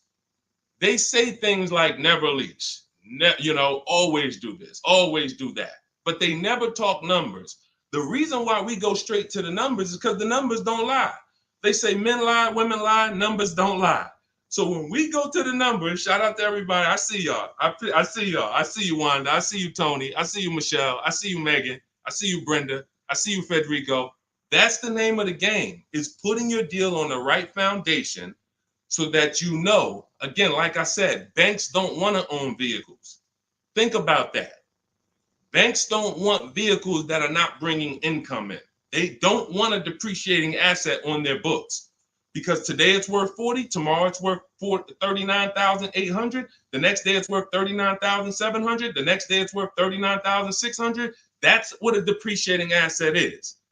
They don't want them on their books in the short term. They're in the short term business. And some of us are in the short term business too. The only people that are winning long term with purchases are those of you who keep your cars 8+ years. Because you beat depreciation.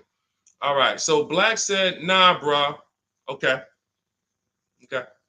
Keyword, no money down. You put 10 to 20% down, then it's a different story. You can't make this stuff up. Let's go. You cannot make this stuff up. Watch this, y'all. Watch this. I just compared 3 no money down transactions on the same vehicle. 3, new, used, new lease. 3, no money down. I'm telling people that when you don't put money down, you can clearly see what you're really paying. You can clearly see what you're really paying. Black comes in, he proves our point, which is he's going to put 10 to 20% down.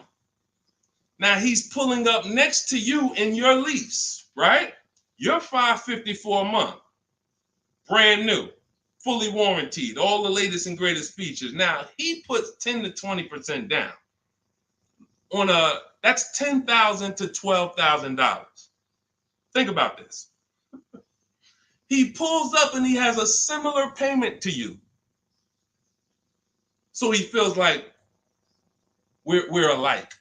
He feels like we're pretty close. In fact, he may even feel like he's doing better than you because he's purchasing his and you own yours. I mean, you're leasing yours. But watch this. What about that $12,000 you gave him? What about that $12,000 you gave them? That's how people forget. That's why everything in the Car From Home system, when you get the book, you're going to see everything is about shopping with 0 down, looking at offers, and then choosing, do I want to put money down to lower my payment? Money down does not buy your deal. I made a video about this. Some of you have seen it and shared it. People who make a down payment and think they got a deal. You have a deal before you put your money down, or you don't have a deal. A deal means I shopped all my offers, and then I found the dealer who was going to discount the vehicle the most. Now, how do I want to pay for that? Do I want to get a loan? If I'm getting a loan, what do I want my payment to be?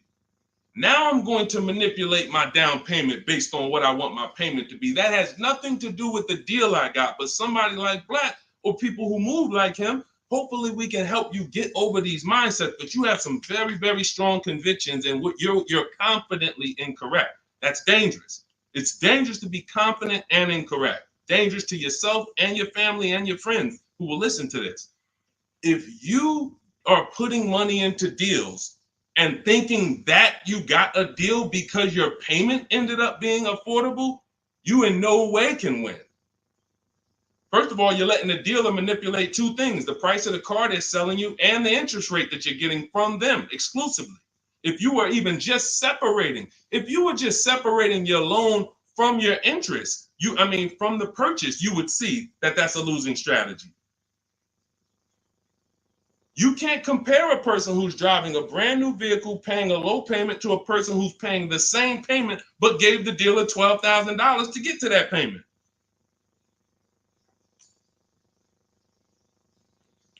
And look, here we go. Now let's get ready for the next question, because Black just said, I believe in the Ramsey rules, not leasing cars, and he's costing you. Now, let me ask you a question. How many years are you keeping your car, Black, on average? And let's just move on from there. We've given you enough, and you've been great. You have been great. I think we have all learned. You've given me a lot of things to be able to teach the audience who's willing to learn, but there is in no way, shape, or form. 3 to 4 years. My man, you are losing like crazy. Look, he's buying cars like this and flipping them. He's buying cars like this and flipping them, coming back. You're spending so much money that I can't even get it across to you because you're not in a posture to learn. You are literally buying cars in their deepest state of depreciation because somebody told you don't lease. You listen to them. You buy the car here. It's worth $40 the day you buy it. You come back in 3 to 4 years to get a new one. They give you $20 for that car. You spent $20 grand. You lost $20 grand in depreciation in 3 years. And you just keep doing that because somebody told you never lease cars and you listen to them. The payments I'm showing you, it's not clicking. The fact that the same car you bought for $40 that you're going to get $20 for, you're paying $40. That's an $800 a month payment. You put 20% down, you finance 30 grand. Now that's a $600 a month payment. That same $40,000 car we're leasing with no money down for $500 a month. No money down. You are spending thousands. We can't help you, man. You got to be willing to unlearn it. You are so locked in, So anyway, but I think, listen, everybody who got it, you understand. That is why leasing versus buying is paramount. You cannot get it. If you are not keeping your cars 8 years, you cannot get a great deal buying. You're going to lose in depreciation. You're going to lose in resale value. When you go to replace that car and you see what it's actually worth and how much you paid over 4 years or 5 years or 7 years, when you compare that to a person who drove brand new cars for that particular same period of time, it's no comparison. And then you have cars with no warranty and all of that. Yeah. Look, Megan said, Black doesn't seem to learn. So to my question would be, could you buy an extended warranty package? Hold on. Why am I getting calls on airplane mode? Sorry, guys. I hold on. Let me put on Do Not Disturb. All right, so go ahead, Dolan. Shoot some. Let's get to Megan's question, and then let's try to go through a couple more. But that was good. That was good, Black. Thank you, because we wouldn't have been able to teach on those points without your questions. Okay, so let's do Carolina on YouTube, and then let's go to we'll hit Megan, and let's go through as many as we possibly can. Hey, I'm new here. I want to trade my 2020 Nissan, and what's the best way to do this, please? Okay, so you have a 2020 Nissan. That's a vehicle that's not 5 years old. First thing you would do, if we were talking, I wouldn't let you buy. Unless you're telling me you're going to keep the next car 8 years, you're losing, because that 2020 Nissan, first thing we want to do is decide whether we're buying or leasing the next vehicle. And as we just said, if you're not keeping the next vehicle 8 years, you should be shopping for below market leases. Then you want to now see what is the most money you can get for that Nissan. We don't depend on a dealer to tell us. You're going to go to these 6 websites. These are 6 websites. You do this in 15 minutes. You're going to find out what that vehicle is truly worth. You find out what your vehicle is worth with offers, not with anything else. Offers. So go to CarMax, Driveway. Write this down. I told you, stay locked in because we do dialogue here. It's not just me talking. Unless you got a notepad, you got to stay locked in and ready. We're going to go to CarMax. We're going to go to Driveway. We're going to go to Carvana. We're going to go to KBB Instant Cash Offer. These are all offer sites. These are people you walk in, they do an inspection, they cut you a check, you're out of there in an hour with a check. They're not trying to sell your car, they just want to buy your car. Driveway, Carvana, CarMax, KBB Instant Cash Offer, Car Gurus, and Auto Nation. 6 offers, 6 bids. That's going to tell you what your vehicle is worth, and that's going to tell you if you have equity or negative equity. Equity or negative equity. Okay? So that's the first thing you need to do. First 2 things is ask yourself, how many years are you keeping the next car? And then do your equity assessment to see, do you have positive equity that could either go in your bank account or negative equity that's going to be carried over to your next deal. So that's the first step. Okay, do that first. Now, here's the beautiful thing. When I was at the dealer, I would have people who walked in as soon as I asked them how many years they were keeping the car. If they were telling me 5, like, remember the guy I mentioned a little while ago on the stream? I said he comes into the dealership. Hey, Deshone, is that the new one? As soon as he gets his title, he comes in and trades it in. I told him, there's no point in you waiting for the title. First of all, you can replace a vehicle without the title. That's fine. But again, he was taught, hey, I got to wait for my title, and then I make a move. So he always has a payment. 5-year loan, 6-year loan, pays it off, gets a new car. He always has a payment. It's just super high. But what I would do if he was listening, if he was open to financial advice, I would tell them, you're going to cash that vehicle out. That means you're going to sell this vehicle. We're going to give you a check for that. So whatever it's worth, 15, 18 grand, it's paid off. That's going to go in your pocket. Now, what he was used to doing was, well, whatever it's worth, don't I have to put that down on the next vehicle to be able to get my payment where I want it? And this was the best news I was able to deliver. This is why, and if you talk to anybody in New Jersey who dealt with me, this is how I've been. I've been the same way. From the minute I started learning about financial literacy when it comes to cars, I was a consultant educating my clients on how to keep the most money in their pocket and drive the best cars. When he would say, well, I say, are you familiar with leasing? And I would ask, how much do you drive a year? And he would say, I think about, maybe 13, 14,000. I said, let's go look at your old vehicle. We look at your old vehicle. We see, okay, yeah, based on what's on the mileage now, you drive about 14,000 a year. Here's what we're going to do. Whatever your car is worth, you're going to put that in your bank account. Let me show you what a competitive lease would look like. I make him the offer. He's like, wait a minute. This is my payment, and I could drive as much as I want. That's it. You could drive the same amount you've been driving. So I'm paying less than I was paying to own this thing? And you about to give me a check back for 12 grand, 15 grand? Yeah. This is what I want to do for the people who have been programmed that buying cars is how you should do it. Again, long-term owners, you should not be thinking about leasing. But here's how I know you need it in your tool belt, because your daughter may not be a long-term owner. Your spouse may not be a long-term owner. Your friend or whoever may not be a long-term owner. See, typically how you do things is how you teach other people to do things. So if you are keeping your cars 8, 9, 10, 12 years, you probably think everyone else is doing that. But your kids or your family members or your spouse, they may want to drive for 5 years and then they're like, all right, this stuff's starting to go wrong. You said the warranty is up and this got to cost $800 to fix, $400. Let's just go get a new one. Those are the people who don't have the values to keep a car long term, and you should not be buying cars for them. They should be shopping for. Now, both cases, you need below market deals, but it does not. But knowing how long you're going to keep the car is how you're going to beat depreciation. So all of this is in my digital book, guys. Everything I'm talking about on this stream is in my step-by-step book. A lot of what we talk about on these streams and in my social media videos is what not to do.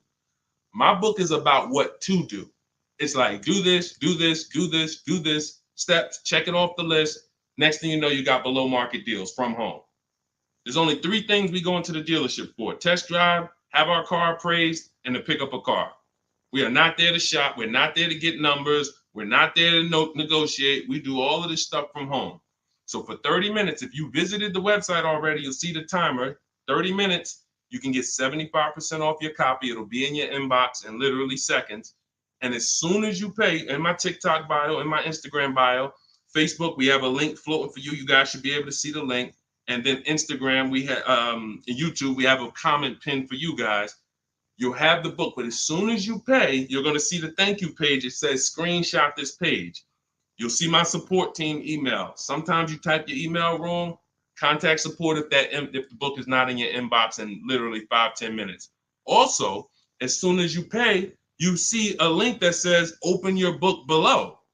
So there's 2 ways I'm delivering the book to you. Right there as soon as you buy, but I'm also emailing you a copy. But sometimes, we fat finger the keyboards and there's a letter off. So make sure you hold on to my support team's email and hit them up. Okay, good stuff. Get your copy. Listen, once that clock hits 0, the price is $97, which is still worth every penny. If I missed it, I go back and look. Knowing what I know, knowing what the people know, look at Tiffany. Look at Tiffany's deal. Look at Tiffany's deal. Matter of fact, let's show Vicky's deal. Look, thanks to your books and your methods, I was able to get my new lease for a 2024 Volkswagen Atlas SE Peak Edition with the tech package for $175 per month less than my first quotes. I did it all online except for picking up the car. I put no money down other than my first month's payment and DMV, which is probably $200, and saved over $6,000 on the life of that lease using your negotiating scripts. We have email scripts. This is what I want for you. I want you guys not just getting cars. Everybody's getting cars. You'll see people posting their car. Oh, I needed an upgrade. Look, get a bunch of likes. Hey, had to treat myself. You'll never see the numbers though. I want you, every time you get a car, I want you just as excited about the numbers you got as the car. And this will make sure you get there. Go ahead, Dolan. Shoot the next one up. Okay, Brandon from TikTok. I've lifted the Denali truck. I owe $6,500 on it. It has 163,000 miles. It needs $3,500 worth of front end work. Should I fix it or trade it? I'm the only owner. I would make sure you get a second opinion on how much it's going to cost to fix. Lifted Denali is going to have a low resale value. But here's the thing: the cost of replacement is always more than the cost to fix. Always more. So if you got a truck, and again, your truck, you got a loan on it. You got a loan on it, 163,000 miles. I teach something: you shouldn't have a loan past the 10th birthday on a vehicle. Now you're going into a lot of risk. There's different boundaries we need to follow. But what I would do if I was you is I would make sure I'm not spending more than $3,500 unless I'm getting multiple mechanics to give me an offer. But I would see, what does it cost? What's the lowest I can pay to get this truck running? What if you pay $3,500 and it runs again for another 3-4 years? All day long. Because to get a new vehicle, $3,500 is coming out your house in probably 6-7 months. Which would you prefer? $3,500 one time and I could drive this thing for another 3 years problem free? Or $7,000 or $10,000 a year that I'm going to pay to get a new truck? Keep the cost low when you can. All right? Listen, I'm going to jump off. Everybody, listen, we'll be back for another stream. We went deep today. I think we dug into stuff we've never dug into before. Thank you to Black for, bringing some information to us that allowed me to teach and help you guys unlearn. Everything you need is in my digital book, Cars from Home, 7 Steps to Saving Time, Money, and Avoiding Dealerships. Normally $97. It's 5-star rated. You can Google it. You can see all the reviews people wrote using it. But you won't pay $97 if you get to my TikTok bio or my Instagram bio before that 30-minute countdown expires. You'll get it for 75% off, which is $24. And on YouTube and Facebook, I have a comment pinned for you guys where you can get your copy for 75% off. Use it. Make sure you email me your success stories, and make sure you save my support team's email just in case you type your email wrong. Let's make sure my team gets you your book. All right. God bless you. Keep winning. Keep unlearning. I'll see y'all on the next one.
Hit go live, then we'll roll in.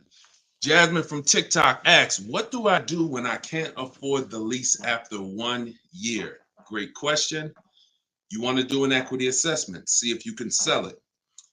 There's two main ways to sell a lease. You could have somebody assume it. You can go to a site like Shop a Lease, and if you have a good car payment, you could list the car there and somebody could take over it, but it must be a good car payment relative to the deal. If you're paying, if you overpaid per month, then you're going to have a hard time getting someone to take over the lease. But if not, you can get rid of it there. Second is, I want you to call the leasing company, ask for your payoff, and then you're going to call, once you get your payoff, I want you to ask them if you have a third-party restriction. Those are the two questions you're going to ask your leasing company. And then once you get that number, which is your payoff, you're going to go to CarMax.com, Driveway, Carvana. This will take you 20 minutes to do. Kelly's Blue Book Instant Cash Offer, Auto Nation, Sell My Car, and Car Guru, Sell My Car. You want to get 6 offers. It's very important when you're on those sites. When they ask you, is your car owned, leased, or financed, put owned. That's going to tell you what the market value cash is for your car to get rid of it in a day. If it's greater or equal to your payoff, you can get out of it. If you have a third-party restriction, then you're going to need to take another step and you're going to sell to a local dealer. But you got to see where your equity position is first. Got to see where your equity position is first. All right, I'm going on and I'm sharing the broadcast, and then Dolan, you could queue up the next question. We're live on TikTok, Instagram, YouTube, and Facebook. So we are going to be taking questions from all platforms. The first one came from TikTok. We got a couple queued up on TikTok. So shoot the next one in, Dolan, and we'll get to it.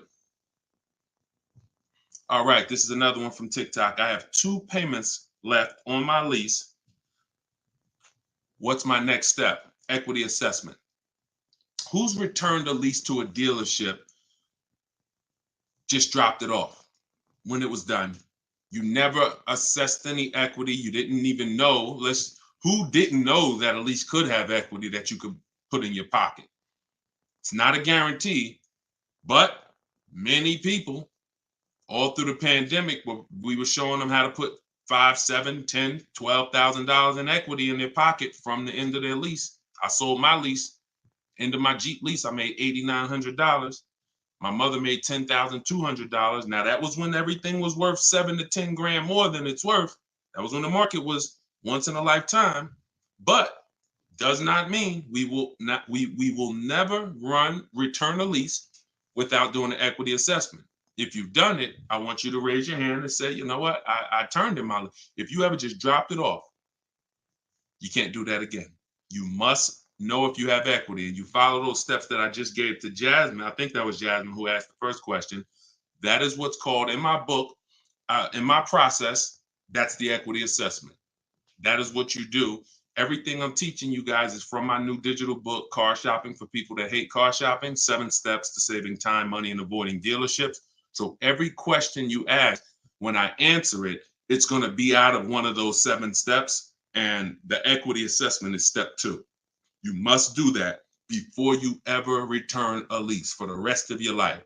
A lot of you gave back thousands of dollars to dealerships and you didn't realize you were doing it. They bought those cars, put that money in their bank account when it should have been in yours. Yep. All right. Go ahead. Shoot the next one up, Dolan. All right. All right. This one's from TikTok as well. Let's go. Facebook, type your questions in. YouTube, type your questions in. Instagram, type them in so we can get to you guys. Another one from TikTok. Thinking of trading a car for a newer model. Should I keep the car and just get the new one?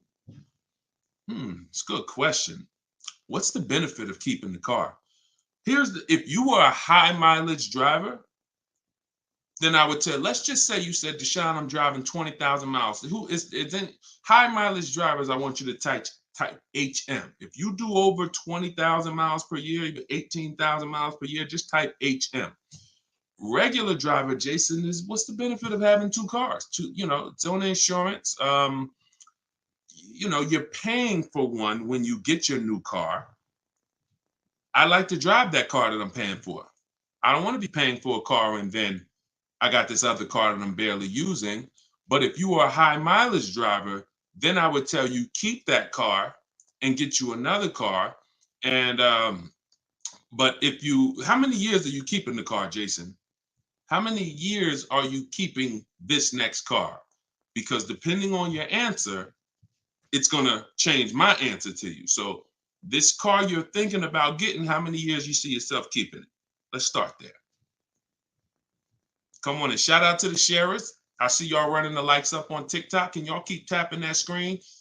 Just every couple minutes, throw a couple taps. It really helps the broadcast, and I appreciate everybody who's helping us get this message out. I really do. We couldn't do this without you. Let's see if maybe 5 years, then you should not be buying that car, Jason. You should be leasing.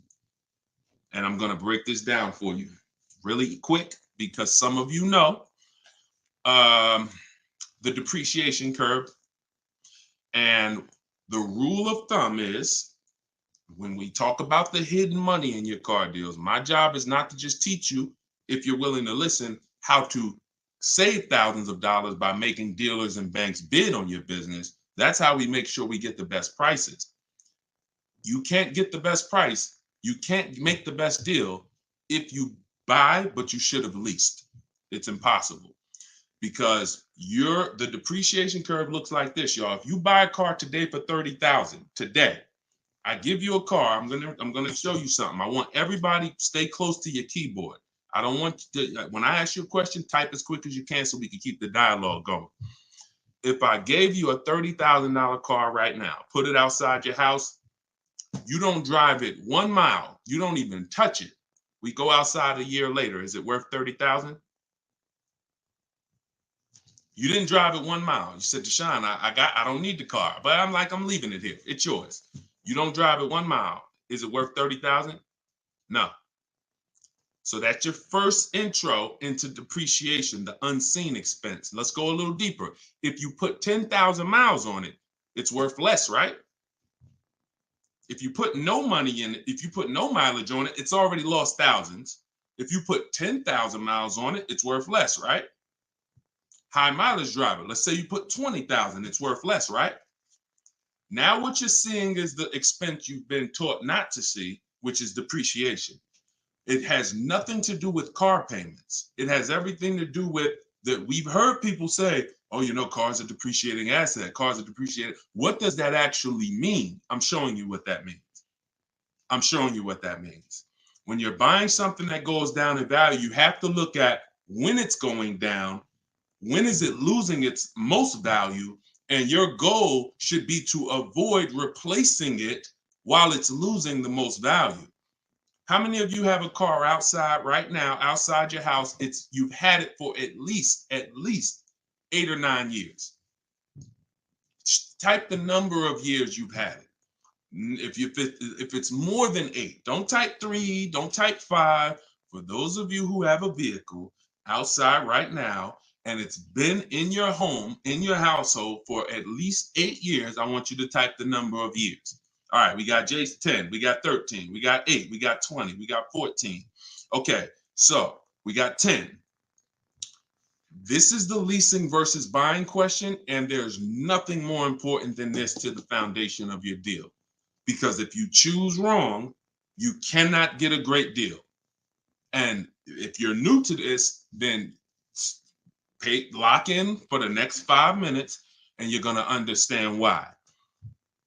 The people, those of you who said, Deshone, wow, Jazzy's 20 years. The vehicle, the value of your vehicle right now, isn't it going to be about the same a year from now? Everybody who just typed, look at that. And I want y'all to pay attention. If those of you who are like, Deshone, I never keep a car, you might be saying, looking at these numbers and saying, Deshone, I would never keep a car that long. It's not for me. It's not in the cards for me. It's not my style, not my habit, not interested. Perfect. Pay attention. 12, 20. So all of these people, your car will be worth next year about what it's worth right now. What does that mean? That means you have avoided the depreciation. You've won. The depreciation curve normally looks like this the first 5 to 7 years, but it starts to get like this the longer you keep the car. So now all of you who have answered, all of you who are watching them answer, their car depreciation curve looks like this now. It's not losing much value anymore. If you don't get to that level, there was no point in you buying the car because you're replacing it here. There's only 2 ways to go to avoid this type of depreciation. Car was worth 30, now it's worth 10, 7 years later. It's only 2 ways to avoid that type of hit. One, you're going to keep it long term. If that's not you, you should be shopping for aggressive leases. Not these leases you see in the car, in the commercials, come pay $4,000 down and all of that. These are not deals. Aggressive leases are below market prices and they're pennies on the dollar compared to what you've been paying.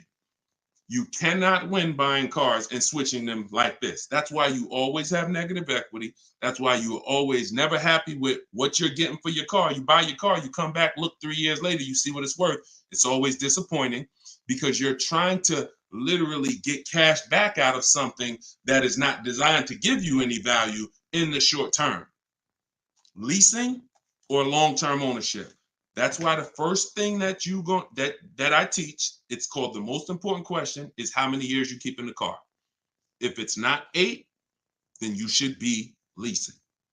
It's not even a question. We'll go deeper on that throughout the show. Anyone who wants to know more about that, you keep asking, because once I open up that Pandora's box, it's like your mind is like, oh, but everything I heard about leasing, I heard it was bad. I heard you can't drive that much. I heard that yada, yada. They bill you for all of this stuff. All of those things, I'm going to help you unlearn because unfortunately, the people who taught you that were confidently incorrect, which is dangerous. Confidently incorrect is you're dangerous to yourself and others. So, all right, so that's the key. That's the key, Jason. Don't think about buying if you're not keeping 8 years. You're going to overspend. And we'll talk more about that throughout the broadcast. Feel free to ask follow-up questions. Go ahead, shoot the next one, and I'll go as deep on that subject as we need to for you to understand it. It'll give you some lease comparisons. You'll see what great leases look like, and you'll see how there are pennies on the dollar when you know how to get great lease deals. And that's the way you avoid the depreciation. Only 2 ways. Great lease deals, long-term ownership, 8, 10, 15 years. That's it. 2, 3, 4, 5 years, you can't avoid the depreciation buying. You just can't. You're going to lose thousands every time. Go ahead, shoot the next one up, Dolan. We're keeping the questions coming in. We're live on all platforms, so just keep typing. I'm going to try to get through as many as I can. We got a lot of questions coming from TikTok. All right, let's go. Should I put money down on a lease that I'm about to turn in? That you're about to turn in. I'm gonna assume you meant, should I put money down on the lease that you're about to get? So check it out. Here's how you shop all your lease deals from now on. there's one thing that I never want you to say again. It's really two things, but in this subject, the other thing is trade. This is down payment. I want you to eliminate the words down payment from your vocabulary because it's been used as an opportunity to get more money out of you. Who's ever went in, thought you were making a car deal, you thought you were going to put maybe $1,500 down, and then somewhere down the lines, these hidden things come like, oh, well, you got the taxes and fees, and then you end up putting more down than you thought you were going to. Has anybody, that ever happened to anybody? Hit the raise your hand emoji or just type me if you've experienced that. You thought you were going to be putting this down. You might have gotten to the finance office to sign the paperwork, and now you got to come up with another 500 or 1,000 or the taxes or the fees or whatever it is, right? So I spent 14 years in the car business. For those of you who don't know me, I've seen the way we call them the 80%. 80% of people shouldn't be in the car business. They're overpriced. They'll sell their grandmother the highest price car. It doesn't matter. They have no integrity, very little morals. We don't buy from them. What you need is to learn to avoid them, and you also need to learn to find the 20% who beats them all the time. So when you shop your car leases, you are always going to shop. You're no longer going to say down payment. You're going to say this: total out of pocket. Total out of pocket. See, total out of pocket means that's what I'm giving you and no more than that. You'll see the difference. Down payment can be, that's my down payment, but what about my taxes and what about, so that gets convoluted. When you start using, hey, I'm only doing this total out of pocket, it's hard for them to switch it up, especially when you're adamantly aware of what that means. This is all the money that I'm putting out of my pocket. You could also say do it signing, but total out of pocket is probably more of a universal term. You shop your leases with 12,000 miles. Now, who was taught they limit you on the lease miles? Who was taught they only give you 10,000 miles? Because this question from TikTok, the person's asking, should I put money down on a lease? So I want to tell you how you always want to shop your car deals with no money down. That's what's confusing you. What's confusing you is when they mix the down payment and start throwing monthly payments, you are now not aware of what you're truly paying for the car, what you're truly getting. And so this is why you use what I'm telling you, you shop my way. You're never going to shop with down payments. That doesn't mean we don't put down payments down, but we do not get offers and we're not out there shopping with down payment money. Okay? So, all right, I see it's happening to you, Fouché. So you're going to get your offers with first month's payment, total out of pocket, taxes and fees in the payment, 12,000 miles per year. Once you do that, I teach in my book, I have a new digital book. It's called Car Shopping for People That Hate Car Shopping, 7 Steps to Saving Time, Money, and Avoiding Dealerships. I teach a strategy called the 25 to 5. We're going to connect with 25 dealers. We're going to get 5 offers. We do not make a decision without at least 5 offers. Because once you see, thanks to everybody who's supporting the broadcast with the gifts, I appreciate that. Once you see how different the offers are, you're going to realize you're going to see how much money is in multiple offers. You must get 5 offers because 80% are overpriced. Don't try to change these people. Don't question, oh, listen, why are dealers like this? Why are the 80% overpriced? Listen, Jim Rohn used to say, don't sign up for that battle. Why does the sun come up in the east and in the east and set in the west? Like, don't sign up for that. Some questions are not worth asking because they mean nothing. Just know that's what it is. Expected. 80% are going to be overpriced. This is why you are not going to get your best deal walking into a dealer anymore. You're going to sit at home. You're going to decide what you want. We call that shopping, not buying. This is step 4 of my process. We have 7 steps. Step 4 is shopping. And then once you decide what you want, you're getting it from home. 90 to 100% of your new car transaction and your leases should be done from home. That's where your power is. That's where you have the power of leverage. That's where you have the power to make multiple people compete for your business, which saves you thousands of dollars. I'm going to give you tons of examples. This works every time. How do we know? It's the way we buy everything else. Everything we buy in life, we go into the grocery store, we need spaghetti sauce. You need laundry detergent. It's a bid. You may not be aware, but I'm going to make you aware. Everyone is bidding for your business. Hey, look over here, Prego. Hey, this brand, Classico. Hey, we're on sale this week. Hey, we have the best. Y'all see what I'm talking about? Everything that we buy, especially expensive items, but even low price items, companies are competing, except in car dealers.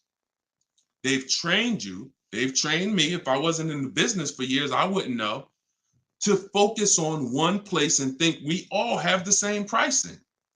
They made you think Nissan, we're a Nissan dealer, we're all the same price. So you might as well not even go anywhere else because we're all the same price. No, we're not.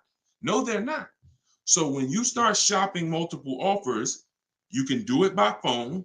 I like to use email. I like to do everything copy and paste by email.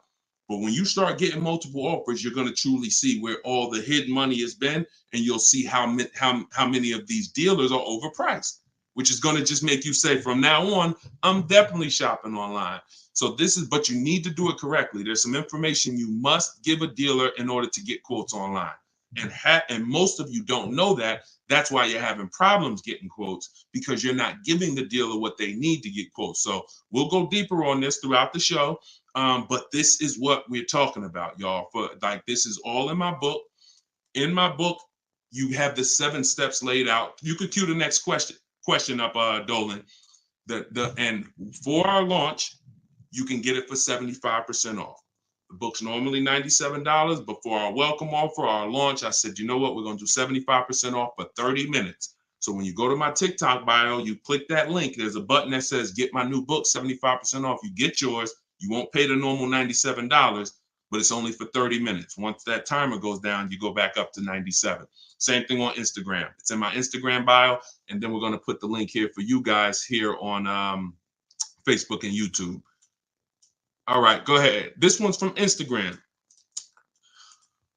If I'm keeping a car under 8 years, I like y'all using this 8-year rule language. I like that. I like what I'm seeing, y'all. Y'all really this is really absorbing. If I'm keeping a car under 8 years and will definitely go over the miles, how do I lease cost effectively? You choose the right miles. You never. I was at Hyundai.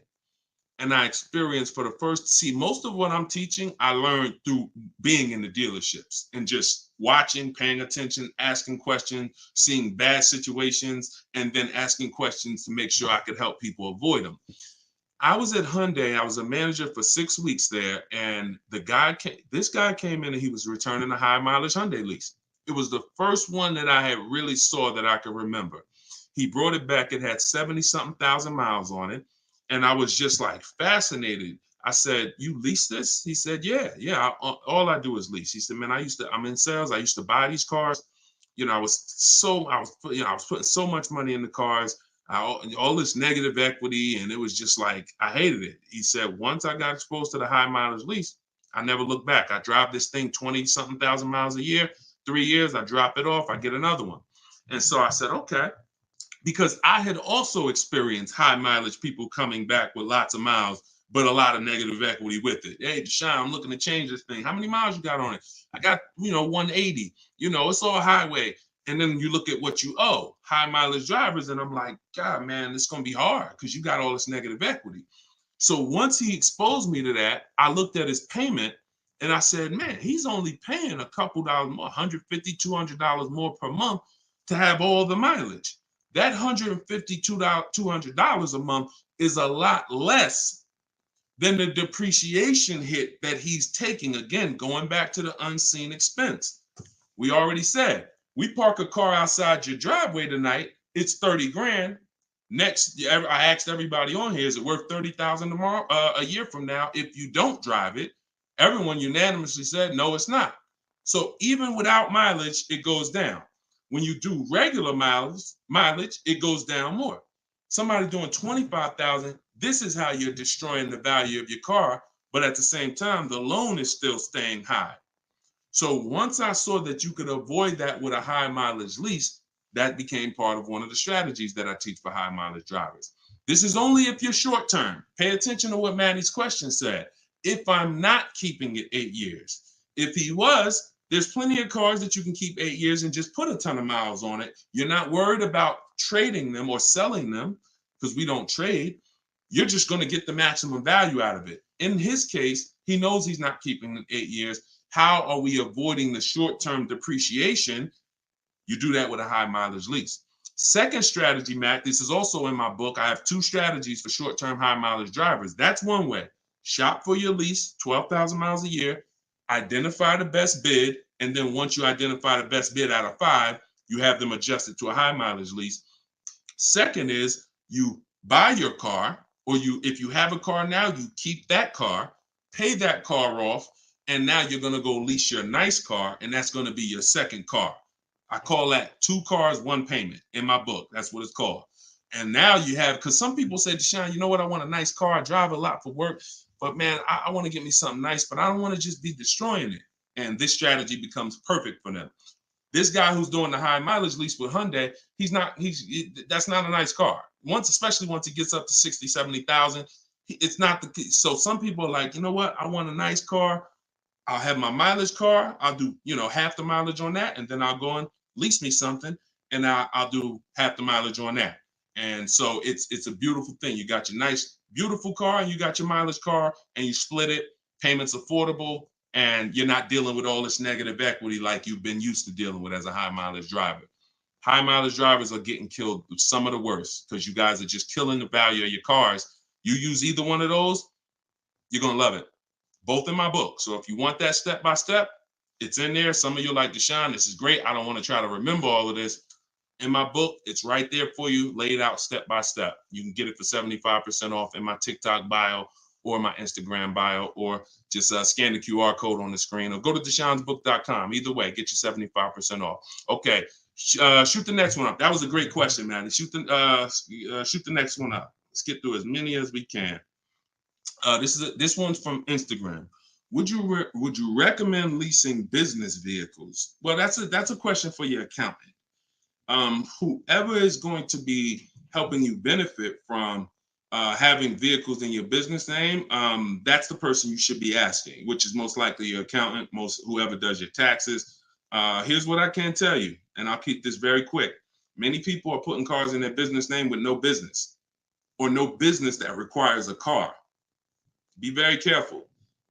There's 2 parts to this. One, whoever's going to teach you to put cars in your business name from a business strategy standpoint, that's who you need to learn from. Second is you can use what we teach to save money on the cars, because what I see these people, influencers, social media people paying for these cars, they'll never tell you what they're paying.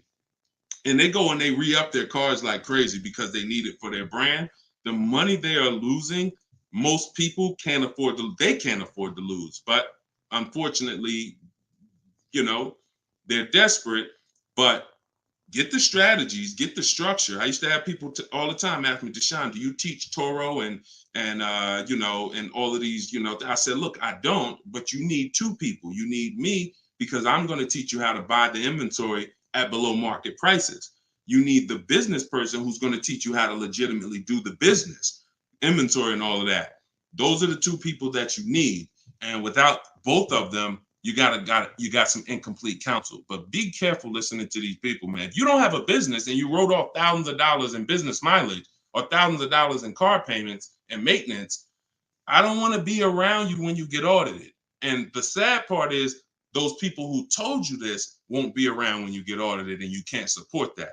Just be very careful we don't want a second wave of the PPP. You get a lot. Okay, that's it. We're not gonna beat a dead horse. Go ahead. Next question, Dolan. I think y'all get the point. Some videos were the worst videos to go viral. Did so much damage, still doing damage. Okay, TikTok. This one from TikTok. Facebook, YouTube. Keep typing. We're not seeing many questions from you today. Do you recommend leasing over purchasing? So you missed what we talked about. I recommend you go back, watch the begin. See, there is no leasing or purchase. There is no either or. It's a based on how many years I'm keeping the car, I should be leasing. You can't, there is no either or. When you lease, you are not keeping your car and you are avoiding short-term depreciation, paying pennies on the dollar for brand new cars. That's not going and paying what they have advertised or walking in a dealership and say, hey, work me up a lease deal. That is not what I'm talking about.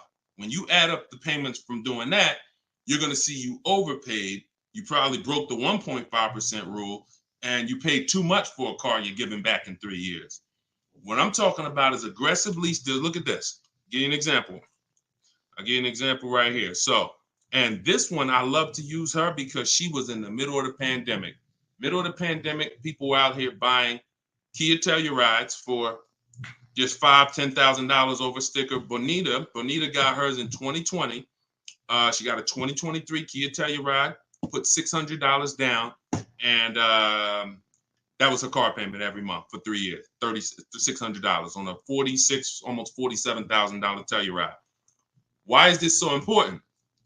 Some of you know, you may have seen the video, how much is every $5,000 in a car purchase price? How much is that per month on a loan? Every $5,000 is how much per month. So we're going to compare Bonita's incredible lease deal she got to someone who bought this same vehicle to show you that if you should have bought, but you if you should have leased, but you bought, there's no way to win. It's over. $100. Good job. So that's clicking in. Ronald, great. $100. So whenever you look at a car, you look at a $10,000 car, your mind should automatically say that's $200 a month. 5-year loan. $20,000 car, $400 a month. 5-year loan. $45,000 car, which is about what Bonita got, that's a $900 car payment. So there's people driving this car. We're not even taking into account the taxes and anything like that. That'll put it up probably about 40. Actually, that'd be put it about 50. For her truck was 46, taxes and fees, call it 50. It's about $1,000 car payment for 5 years. She's paying $600. This is why there's no comparison. And sometimes your mind may play tricks on you. Yeah, but it's more than that. Is it? If you and I both drive out the same lot, same exact vehicle, you're paying, we're not putting any money into the deal. See, I want to make sure I keep you on track when you're not, neither one of them are putting any money into the deal. They're literally just going in, no down payment. All right, what's my deal look like? $600 a month, great lease. $1,000 a month, 5-year loan, no money down. So when we leave it the same, if I'm paying $1,000 and you're paying $600, is there any question of whether you're winning right now financially? Same vehicle. So as we drive, the only way you can eventually win, or I could eventually win if I bought, yeah, I'm paying $1,000, but I'm going to keep this vehicle long enough. So in 10 years, my Telluride is going to maybe worth $9,000. I kept it 10 years. It's worth $9,000 out there, but it's not losing value anymore. It's been in my household and I was able to outlive the depreciation. So now I win. Doesn't mean you lose. See, it's not like, oh, well, you lost, you should have bought. No, Bonita knows I'm not keeping 10 years. I'm not keeping 8 years. That's not my goal. Therefore, I'm going to shop for great lease deals and I'm going to pay pennies on the dollar compared to people buying. And that's my win. So there is no should I buy or should I lease? Do you recommend leasing over purchasing? I recommend leasing when you should be leasing, which means you're not keeping your car 8 years. I recommend buying when you should be buying, meaning you're keeping your cars 8 years. You're going to outlive depreciation, pay it off, and have a car that is not losing value in your driveway in 8, 9, 10 years. That's when both people win. And if you're stuck in the middle, then what I recommend is you get out of stuck in the middle because you're losing tons of money. Get out of being stuck. Buying leases out, buying loans, trading them in. Get to one, choose a side. I put 2 good sides in front of you. Choose a side. All right? Good question, though. Go ahead, Dolan, cue the next one up. This was good, man. Wait, let me make sure. I'm trying to make sure I'm sharing all of this. Shout out to the sharers. Everybody getting value out of this? Type $signs if you're getting value out of the show. This is what we do. All right, go ahead, shoot it up. All right, a lot of questions from TikTok today. YouTube, y'all, come on, type the question.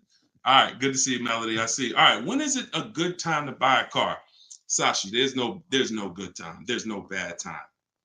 Dealers have to make deals. See, I want you to not believe the marketing. What I want you to also do is I want you to pay attention when we do these shows. Pay attention to I don't want you shopping in an emergency situation unless it's an emergency. What does that mean? If your car was totaled, stolen, then it's an emergency. You got a couple days, no problem. You can use what's in my book. You can get bids. As long as you get multiple offers, you won't overpay. If you have your back against the wall, that's going to happen every now and then. Multiple offers is the key. If anybody had to go buy a TV right now, I said, look, you got 48 hours, you got to get a 100-inch TV, and you got to get a great deal on it. Is anybody worried about overpaying for the TV? Anybody on here? In 2024, is anybody worried? Dad, man, I only got, back in the days, it might have been like, oh, shoot, 48 hours. That might not be long enough. But you know where to go. Amazon.com, BestBuy.com, Walmart. I'm going to find the best deal on a TV. What I'm telling you is that's the same way you approach car buying. The more you do it the way you shop for everything else, the more you're going to see, oh, this is a lot easier. I'm in a lot more control. I eliminate buyer's remorse. So even if your back is against the wall, if you're shopping, buying, you still should be getting multiple offers to make sure you're getting the lowest in the market. I'd say at least 5 because 80% are overpriced. Now, if you have time, then what you should be is in the market early. I teach something called 2 dates. The as soon as date, no later than date. As soon as date means soon as you can make a deal. Don't look at offers until you can make a deal. Don't entertain it's a waste of time. You might say, Deshone, I'm waiting to get this promotion at work in May. Then I'm a car shop. Should I look at deals now? Makes no sense. You can watch the market, but it makes no sense to entertain offers because you're not in a position. So as soon as you could accept an offer. Now that might be today. Then no later than date. That's the deadline. The gap in between that is your leverage. What does that mean? The ability to say no. See, you're about to start shopping in a way where you can say no, and the people that are walking into dealerships usually have put themselves in a position where they can't say no. So they're walking in saying things like, I need a car right now. My lease is up. If your lease is up, call, get a free extension. You shouldn't be shopping with your back against the wall. They're walking in saying things like, man, nobody has cars. That's because one dealer they walked in didn't have cars. Maybe they went to a second one, didn't have the color they want, and they're like, man, nobody has cars. They're broadcasting that energy, which is actually that's going to cost you. When car salesmen take it from me, I was in there every day of my life for 14 years. Not every day, we had days off, but when you say things, we're trained to hear them. No one has cars. That means the price just went up. If I have a car, you're going to pay more for it. This is what the 80%, this is how the 80% think. It's a mind game. So you don't want to be there. You want to be at home. And when you have the ability to say no, now here's what you do. You reach out to dealers for your offers and you're telling them, hey, I can make a deal right now. This is what I'm looking for. But I don't need a car until July 3rd. See, that's power.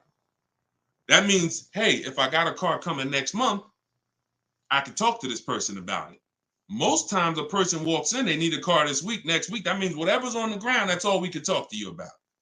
But when a person has been proactive in shopping, which is what I want you to do, which is what I'm going to teach you to do, it's all in my book, and it's everything you'll hear me talk about, is when you have the luxury of time, it benefits us. We make our contacts. A dealer might say, look, I don't have a car right now, but I got one coming in 6 weeks. Is that good for you? Yeah, give me an offer. Absolutely. Now, we don't talk. So I'm telling you, you could do it your way, which is call. I always say, ask for sales managers if you're trying to get offers online. If you're trying to get offers from home, we need at least 5. If you're going to do it my way, if you're going to get deals like Danielle and like the people you see me broadcasting the show, you get at least 5. Sometimes we get 10. I think somebody we showed the other day had 10 offers. So the point is, if you have the luxury of time, you want to use it. Don't be sitting here saying, man, I really can make a deal now or 3 months, but no one knows that. And then you wait until you only need to make a deal in a month. Now you start contacting dealers. You've given away some of your leverage. And if you're shopping for a used car, you can watch the market. When you start looking and you can see, man, I've been watching these cars for 45 days. I see the prices. When I first came, the low side of the market was like 26.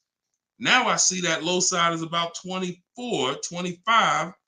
So these are things you can't do when you're shopping when you need a car. So there's no good time to buy a car because dealers want to make deals throughout the month. But there is a bad time if you've used up all your leverage. And if you've used up all your time, then you must do multiple offers or you're going to get killed. Sorry to say, there's no other way to say it. If you don't know how to shop multiple offers and you walk in needing a car in 2 days, you are going to overpay. So multiple offers is always the answer. All right. Go ahead, shoot the next one up, Dolan. Great question. This one's from YouTube. I'm only able to get a rental for delivery work. Is there any cons to this method? I don't really, okay, I think you rephrased it. Is there a proper way to rent vehicles for work, or is it fixed market and there's no way to save money? I absolutely not. Renting is going to be way too expensive compared to, this is why when people say, who's heard leasing is like renting? Who's heard that? Type the raise your hand emoji or type me if you've heard leasing is like renting. It's one of the most ignorant statements that, there's a lot of ignorant statements made about leasing, but that's one of them. Renting is expensive. Renting, you don't get a lot for your money. It's usually a short-term thing, 1 day, 1 week. You know, maybe if you had an accident, cars total 30 days. It's not meant to be long-term. So what I would tell you is if you were renting a vehicle, I would tell you try to go on Turo, try to find somebody who's willing to rent to you, possibly on a long-term basis where it's not going to be as expensive. Because I'm guessing if you're renting, there's a particular reason for that. But the money you're going to pay in renting, you should probably put some of it to the side, try to get you a car, cash, Facebook Marketplace, something to get out of that cycle and start to rebuild. In my book, I have a strategy of plan B, plan C for bad bad credit, where, you know, you can talk about cash, you can talk about buy here, pay here, even buy here, pay here, if done right, is better than renting. When I was 20, my second car, actually, my first one was a $500 car. And after I got a buy here, pay here Chevrolet Cavalier. It was, I put $1,500 down. I paid $50, I think, a week. And I paid off the car in a couple months. That car lasted me 6 years. So the key with buy here, pay here is to make sure you're getting a great car, a quality car, but renting, that if I had to rent a car and I'm in a position, I would try to find somebody on Turo, the lowest price per day, and then see, hey, if I did a long-term per month rental, how much would you give it to me for? I try to work that out, see how that works. All right. God bless with that. All right. Next question, Dolan. Shoot it up. We're getting a lot of questions, so I'm going to try to move faster through the answers. This one's Facebook. Once you have the car you've decided on, how do you go about getting multiple offers from dealers? Well, you could do it the manual way, which is I would see the only bad thing. See, and here's the thing. You guys know, if you've been on, if this isn't your first time, if you've seen, you know I don't hold back. But I can't teach you scripts that I've written specifically so you don't have to talk. There's tons of scripts that I have in my book that you're copying and pasting from email, because when you're trying to get quotes online, you're dealing with trained people. And unfortunately, those trained salespeople are dealing with untrained customers that are not giving them what they need, not giving them the information. So 9 times out of 10, they assume anyone online doesn't really know how to shop online. they're defensive and they're not even going to give me what I need to make them an offer. That's why I keep trying to get them to come in. So when we do our copy and paste, we're giving them what we need. And that's the only reason I say I can't explain that to you. The only way to use that, like, all right, there's scripts for everything. There's 3 levels of contact when we're contacting online. This is my 25 to 5 strategy. You're using this for new cars and leases, not used cars. Different strategy for used cars. New cars and leases, you're using my 25 to 5 in the book. And what that is 3 contacts. First, we got to let the dealers know what we want. We contact 25 dealers online with a copy and paste template, tell them what we want. We need to tell them what we want. We need to tell them what our deadline is as soon as we can buy a car, which would be today, because we don't contact if we can't buy today, and then our deadline. And now you're going to have responses. Hey, when can you come in? Hey, when can I? Hey, when can we have a phone call? Hey, whatever. So because I used those scripts, I was able to write responses. I had to use those same scripts. Hey, Mrs. James, thanks for the inquiry. Hey, when we have I'd love to help you with this. I have a car. What would be better for you for us to talk? 1 p.m. or 4 this evening? I had to use those scripts. So I was able to write the responses to them. So we copy and paste. Now, the key is whether you're doing it that way or whether you're calling, the first key is, do you even have a vehicle I'm interested in that matches what I want? So in that initial contact, we're telling them exactly what we want. Color choices. Hey, I'm open to black, blue, gray. I'm open to a sport model or a touring model. I'm open to this. Like, this is what I like. You have to tell them that, or there's no way for them to search the inventory and get you and even see if there's a match here. So once we do that, that's your first thing. Do you have a car? Now, the benefit of doing the 25 to 5 is we're shopping out of 25 dealers' inventories. So we're giving ourselves the absolute best shot of finding something where we don't really deal with, oh, I went to this dealer, they didn't have a color I want, they didn't have the trim I want. If we contact 25 dealers and there's no inventory, that means they're either in between model years, which means, okay, maybe the 24s got sold out, 25s haven't come in yet, we're on that bridge, or it's a rare car, hasn't come in yet, or it's a very rare car. See, that's different than you believing the car is rare because you visited 1 or 2 dealers. Once we contact 25, if the color, we're reaching out for a pink one and the dealer is saying, hey, we don't really have that color, that's when we know. So shopping out of 25 dealers, we get the best shot. We're trying to find who has a car. Second thing we're going to do now is we need to send a quote request. When we send our quote request, we're telling them what we want. If we're buying, we're looking for all cash price because we're not doing taxes. We want a bottom line price. And we're getting that from at least 5 to 7 dealers. Because when you shop correctly, remember this, when you truly have shopped multiple offers correctly, you're going to see at least a $3,000 to $5,000 difference from your lowest offer to your best offer. I've been working with people around the country. We're 2 million followers. We have 1,700 people we've worked with personally since 2021. That is the consensus. 3,000 to 5,000 bare minimum. And in fact, some of you who are looking for higher price cars, you look at somebody like Kimberly. Kimberly used multiple offers. Her Maserati she was shopping for, she picked it up a little while ago, $86,961 vehicle. They offered it to her for $66,261. Deshone, that sounds crazy. She saved 20 grand. Actually, 20,700 on that offer. So now you never can pick. You don't know where the bottom is. She didn't go in saying, if I can't save 20 grand, I'm not getting it. That's not how we go in. We go in, we do multiple offers, and we let the bottom reveal itself. We don't choose the bottom. All right.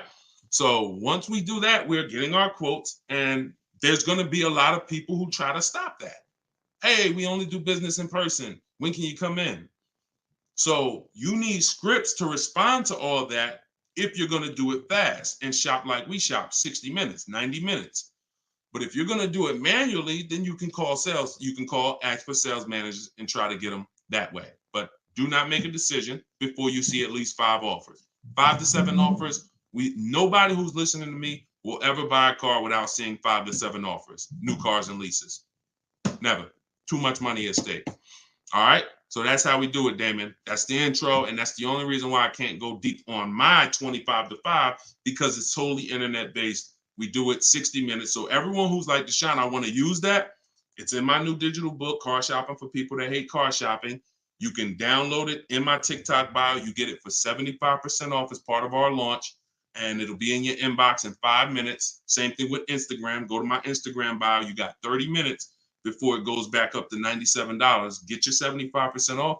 And I'll post a link. Cue the next question up, Dolan. I'll post a link again for you guys here on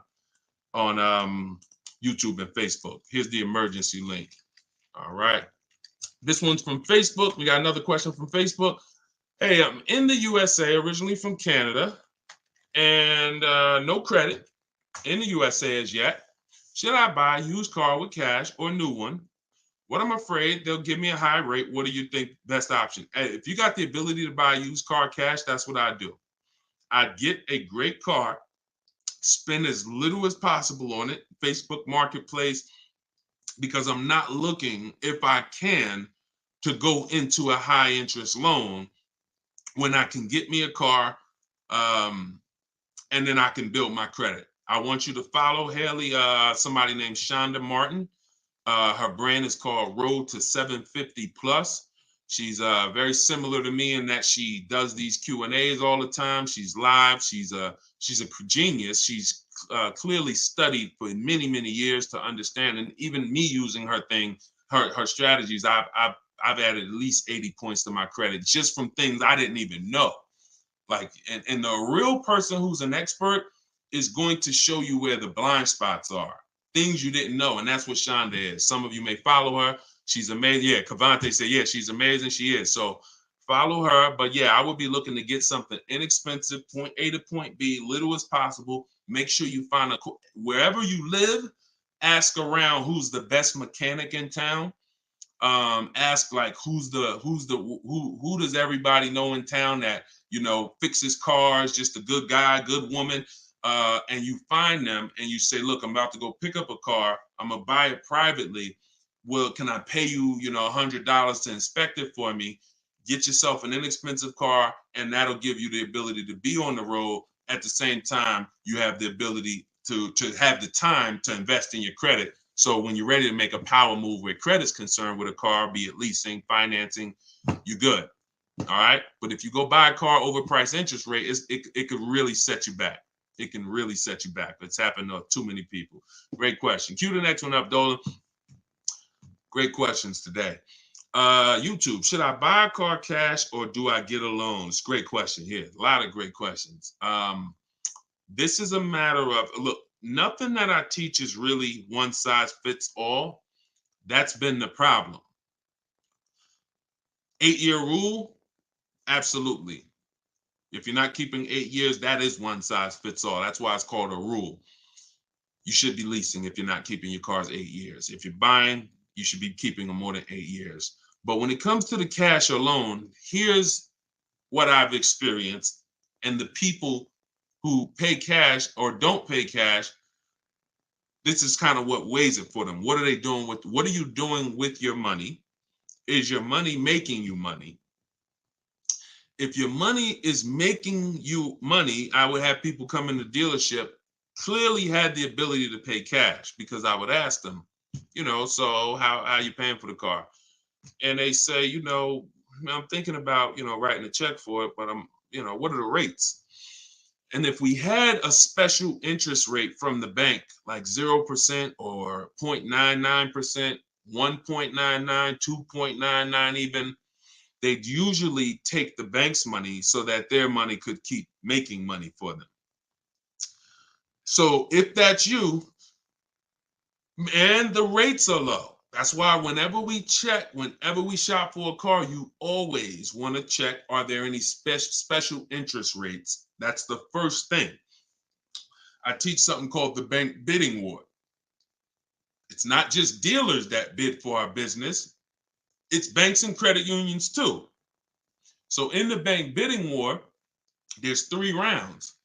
The first round, though, is checking if there's any special interest rates, because if there is 0.99 or 1.99, no one's beating that. Therefore, the rest of the rounds are non-applicable.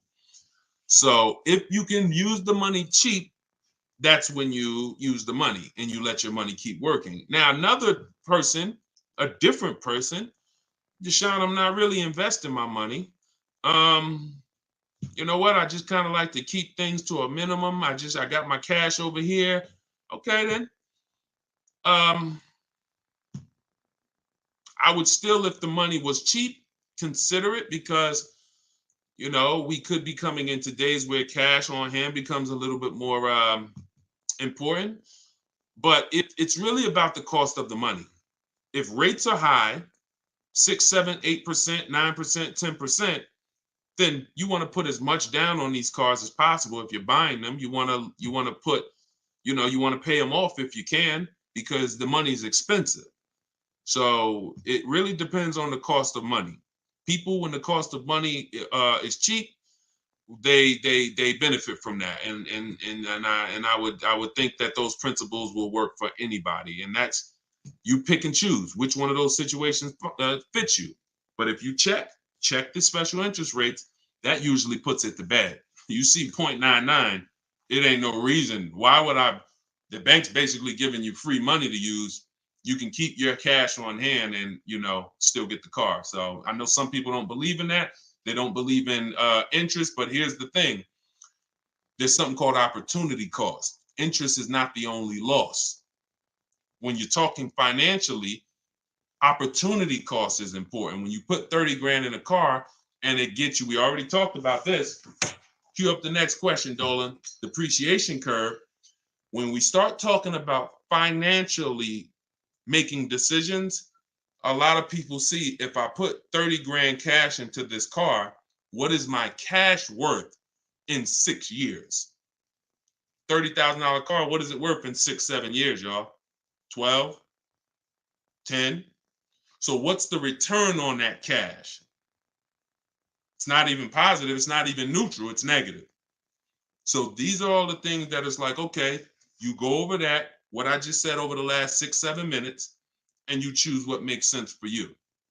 But I'm never going to give you one size fits all formulas. That's what has failed you. Always do this. That's what has failed you. Go ahead. All right, this one's from TikTok. What's the best way to purchase a car once lease is over? Why would you want to? All you're doing. All right. Let's talk about buying our lease out. And I'm going to keep this quick because some of you know that I'm adamantly against this unless you're keeping the car 8 years. Because sometimes we look at our leases, right? And we say, oh, it's, should I buy my lease out? Here's the question. Should you lease again or should you buy a used car? When you are buying your lease out, all you are doing is buying a used car. That's it. When you look at it that way, it's going to become more clear to you. It's your car. You don't have to go search for it. You do need to make sure it's a great price relative to the market, but that's all you're doing, buying a used car.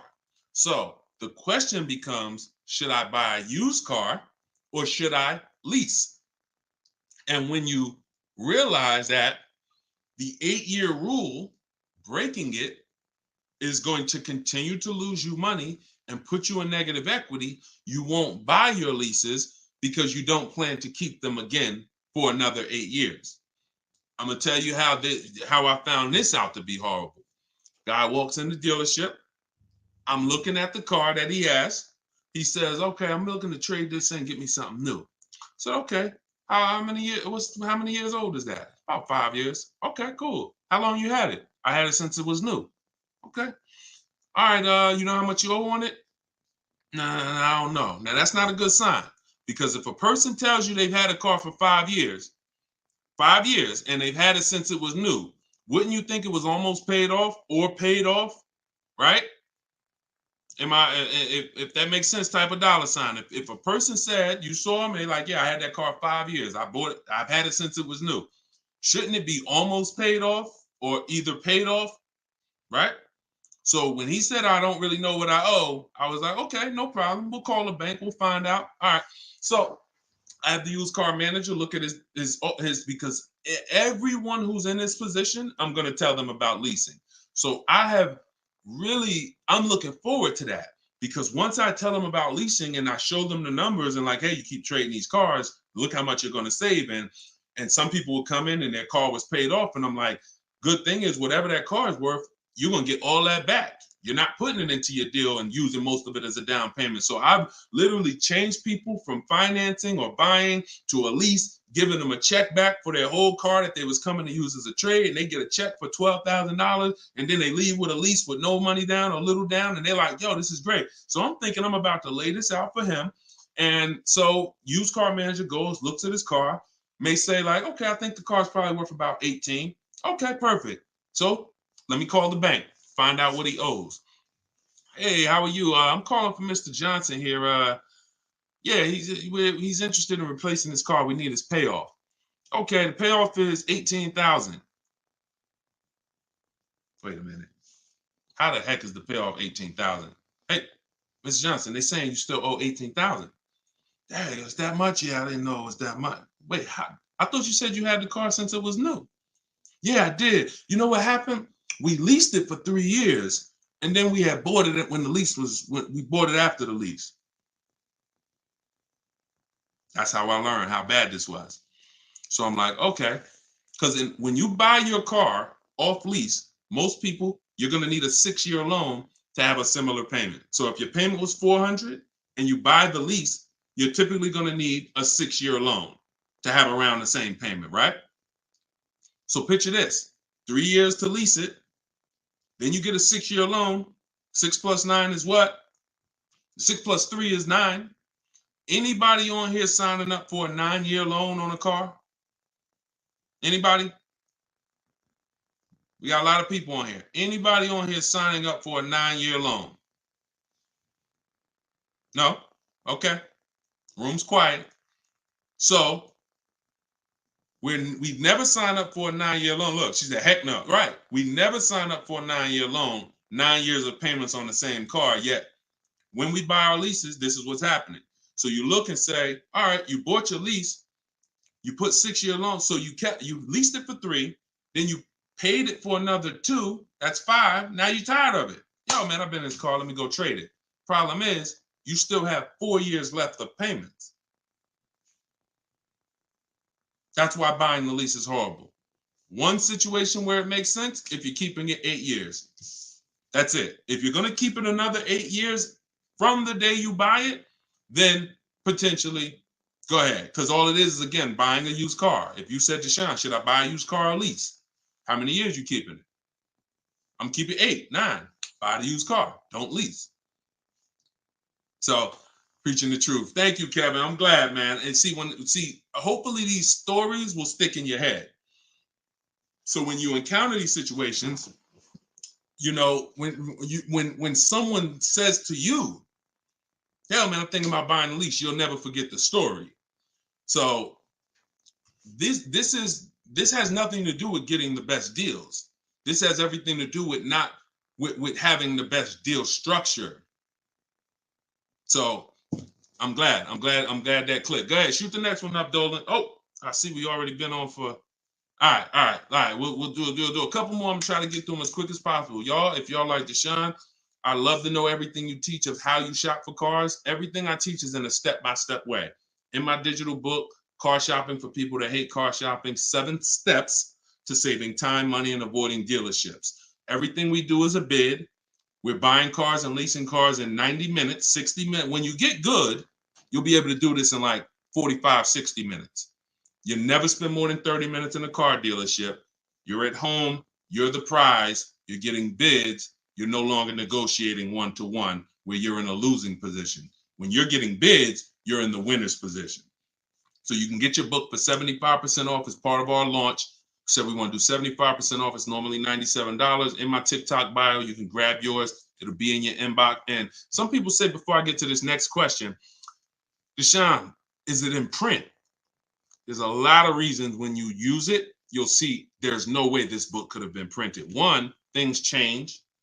Vroom was one of the companies that we used to use for bidding.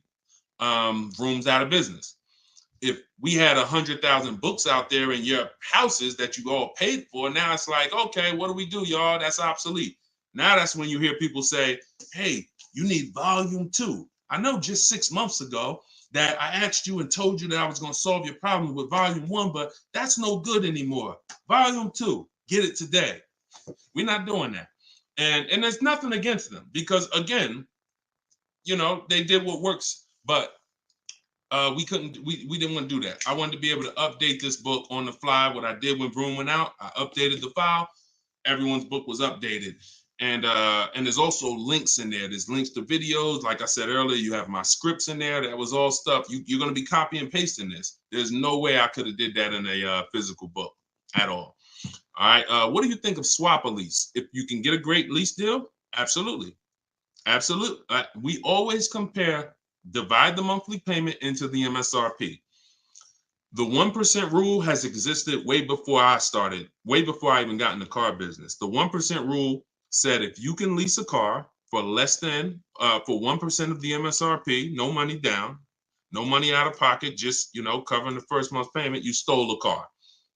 Coincidentally, every lease I've ever had was under 1%. I paid $330 a month for my $35,000 Jeep Grand Cherokee Laredo. I paid $325 a month for my Infinities, then $345. Then my highest one was $390. And that was a $45,000 vehicle.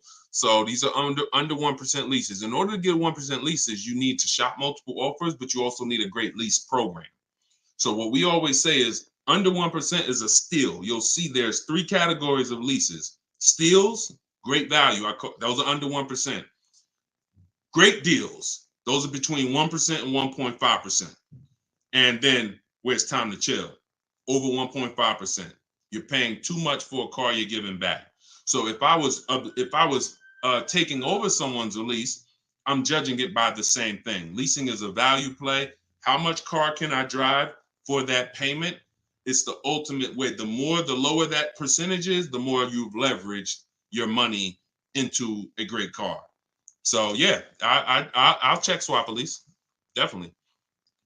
Go ahead, shoot the next one up, Dolan. This one's from TikTok. Can I sell a leased car? Who didn't know you could sell a leased car? Type me. My cousin left me his 2020 Toyota Highlander with 2,000 miles, so I need to get out of my lease. I don't need 2 cars. Okay. Equity assessment. Call the leasing. Matter of fact, I'm not going to repeat it because I already talked about this at the beginning of the broadcast. So after the broadcast, go to the YouTube page. You'll see it. I think it was either the first or second question. So within the first 10 minutes, I talked about how to do the equity assessment. You're going to follow that process. And this is all in my book. If you're like, Deshone, I don't even want to watch the video. Is that in the book? Absolutely. Because everything I'm teaching you is out of 1 step in my 7-step process. So the equity assessment is step 2. After we decide leasing versus buying, that's step 1. That's the most important question. Foundation of your car deal is, did I lease when I should have leased? Did I buy when I should have bought? Once you pass that, now if you have a car to replace, you need to do an equity assessment to see, do I have equity? Am I at a break even, which means I can get out? I'm not going to make any money, but that's fine. I can get out. Some people got a lease. I could get out the lease early. You technically can't do that because you're breaking a contract, but if you can sell out and break even, then you can get out early. Or do I have a negative position where, in which case I can't get out early? In the case of a negative, if you have a negative position on a lease, you can't get out early without penalty, without those payments. But if you're a negative equity on a finance, then that's different. There's no negative equity in a lease. I know we kind of use these terms interchangeably. Negative equity is only with a finance because you have to pay the money. With a lease, if what I get offers for, if it's below my payoff, then I just stay in the car until the end. I don't have negative equity. So you do the equity assessment, and hopefully you can break even. And the good thing about Toyota, if they haven't changed it, and I remember right, they don't have a third-party restriction. So you should be able to, if those offers you get are what you owe or higher, then you should be able to sell that car right to CarMax or Driveway or AutoNation, whoever makes you the highest offer, and you can be out of it literally.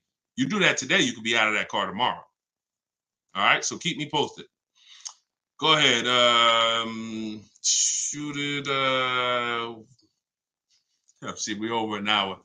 And I know Dolan, we always try to keep the shows an hour, but it's like the questions start rolling in and it gets good. Go ahead. Shoot another one up, Dolan. We'll wrap in a second. Facebook. When you go online to build and decide on needs and wants, you look at the cash price, not the lease price. We don't look at any price online. Pay no attention. Nothing online is a deal, y'all. No commercial. I don't care what you see. Deals are like this. Hey, look, this is their offer. Look, this is what we gotta. Can we do it? What? Can you get them up any? Like, will they come up any at all? Nah, man. They said that they made this, and it's like, shoot. All right, let's see if you get another. Can you get another $10? If you get another $10 a month out of them, just take it. If not, then do the deal. That's a deal. You don't repeat it. You don't. I used to have to tell certain people, when you got a real deal, hey, when you come back, I'd love for you to send me friends, family, but don't tell them what you're paying, because I probably can't duplicate that, honestly. That's a deal. The whole opposite is what they advertise to you. Deals are not advertised. Deals are when the dealer makes little to no money. Little to no money. That's a below market deal. If they're putting something on a commercial, that means the dealer doesn't mind if 80 people come in and get that offer this month. You have the money down? Yeah, I want to pay the $460 a month. Okay. You have the money down? Yeah, it was $3,400, right? Okay. What about the taxes and fees? Because that's small print. All right, how much is that? That'll put you probably about another $3,200. And then I could be at that payment from the commercial? Yeah, definitely. Okay, let's do it. That's not a deal. That's not nothing special. We didn't mind making that. Come on, if that's what you want. So if you want deals, you got to understand. Don't look at commercials. Don't look on the internet. Oh, this deal is advertising this. Deals are not advertised. Let that set. All this marketing that has worked on come at the end of the month. Imagine being in a business where your customers were trained to come at the end of the month. Imagine if you had a pizza shop, a car wash, and that happened. You knew that the industry was so good at marketing that you knew the last 3 days of the month, your car wash is going to have lines around the corner. That's marketing.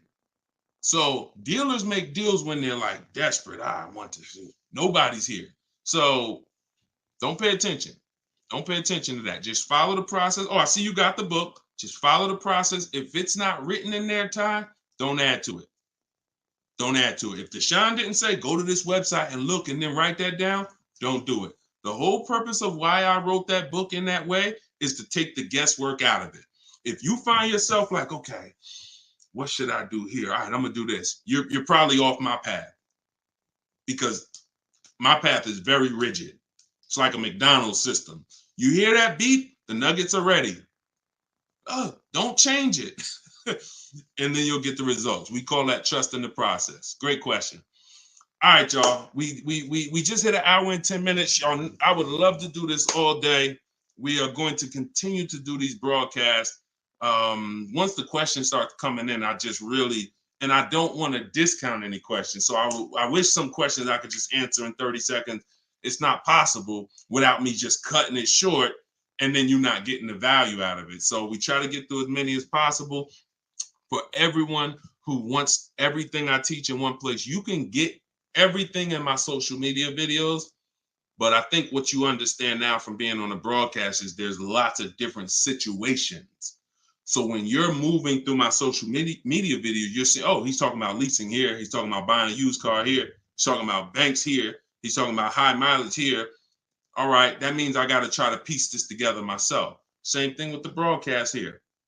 If you're like Deshone, I want everything in one spot, step by step.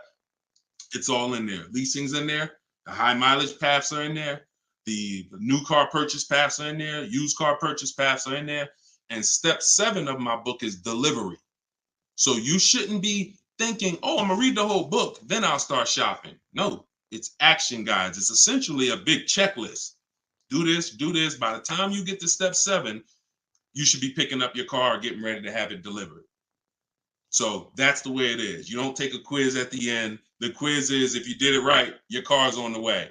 So everyone can get your book for 75% off as part of our launch. It's in my TikTok bio. Grab yours, use it, and please make sure you email me your deal. As soon as you make your deal, send me an email. Deshone, check this out. I don't want to see just the car you got. I want to see the price you paid. You're going to have price assurance, and I'm happy to be on this journey with you. So get it in here. I'm going to send this link. I'm going to type the link one more time for you guys here on Facebook and YouTube. In case you missed the countdown, I just typed the link. You can grab it there. TikTok, Instagram, it's in my bio. Click that website and then click that button that says 75% off. So until then, thank you, Ty. Great questions today. Great questions. All the questions were good. And I'll see y'all on the next broadcast. We'll keep this going. God bless y'all.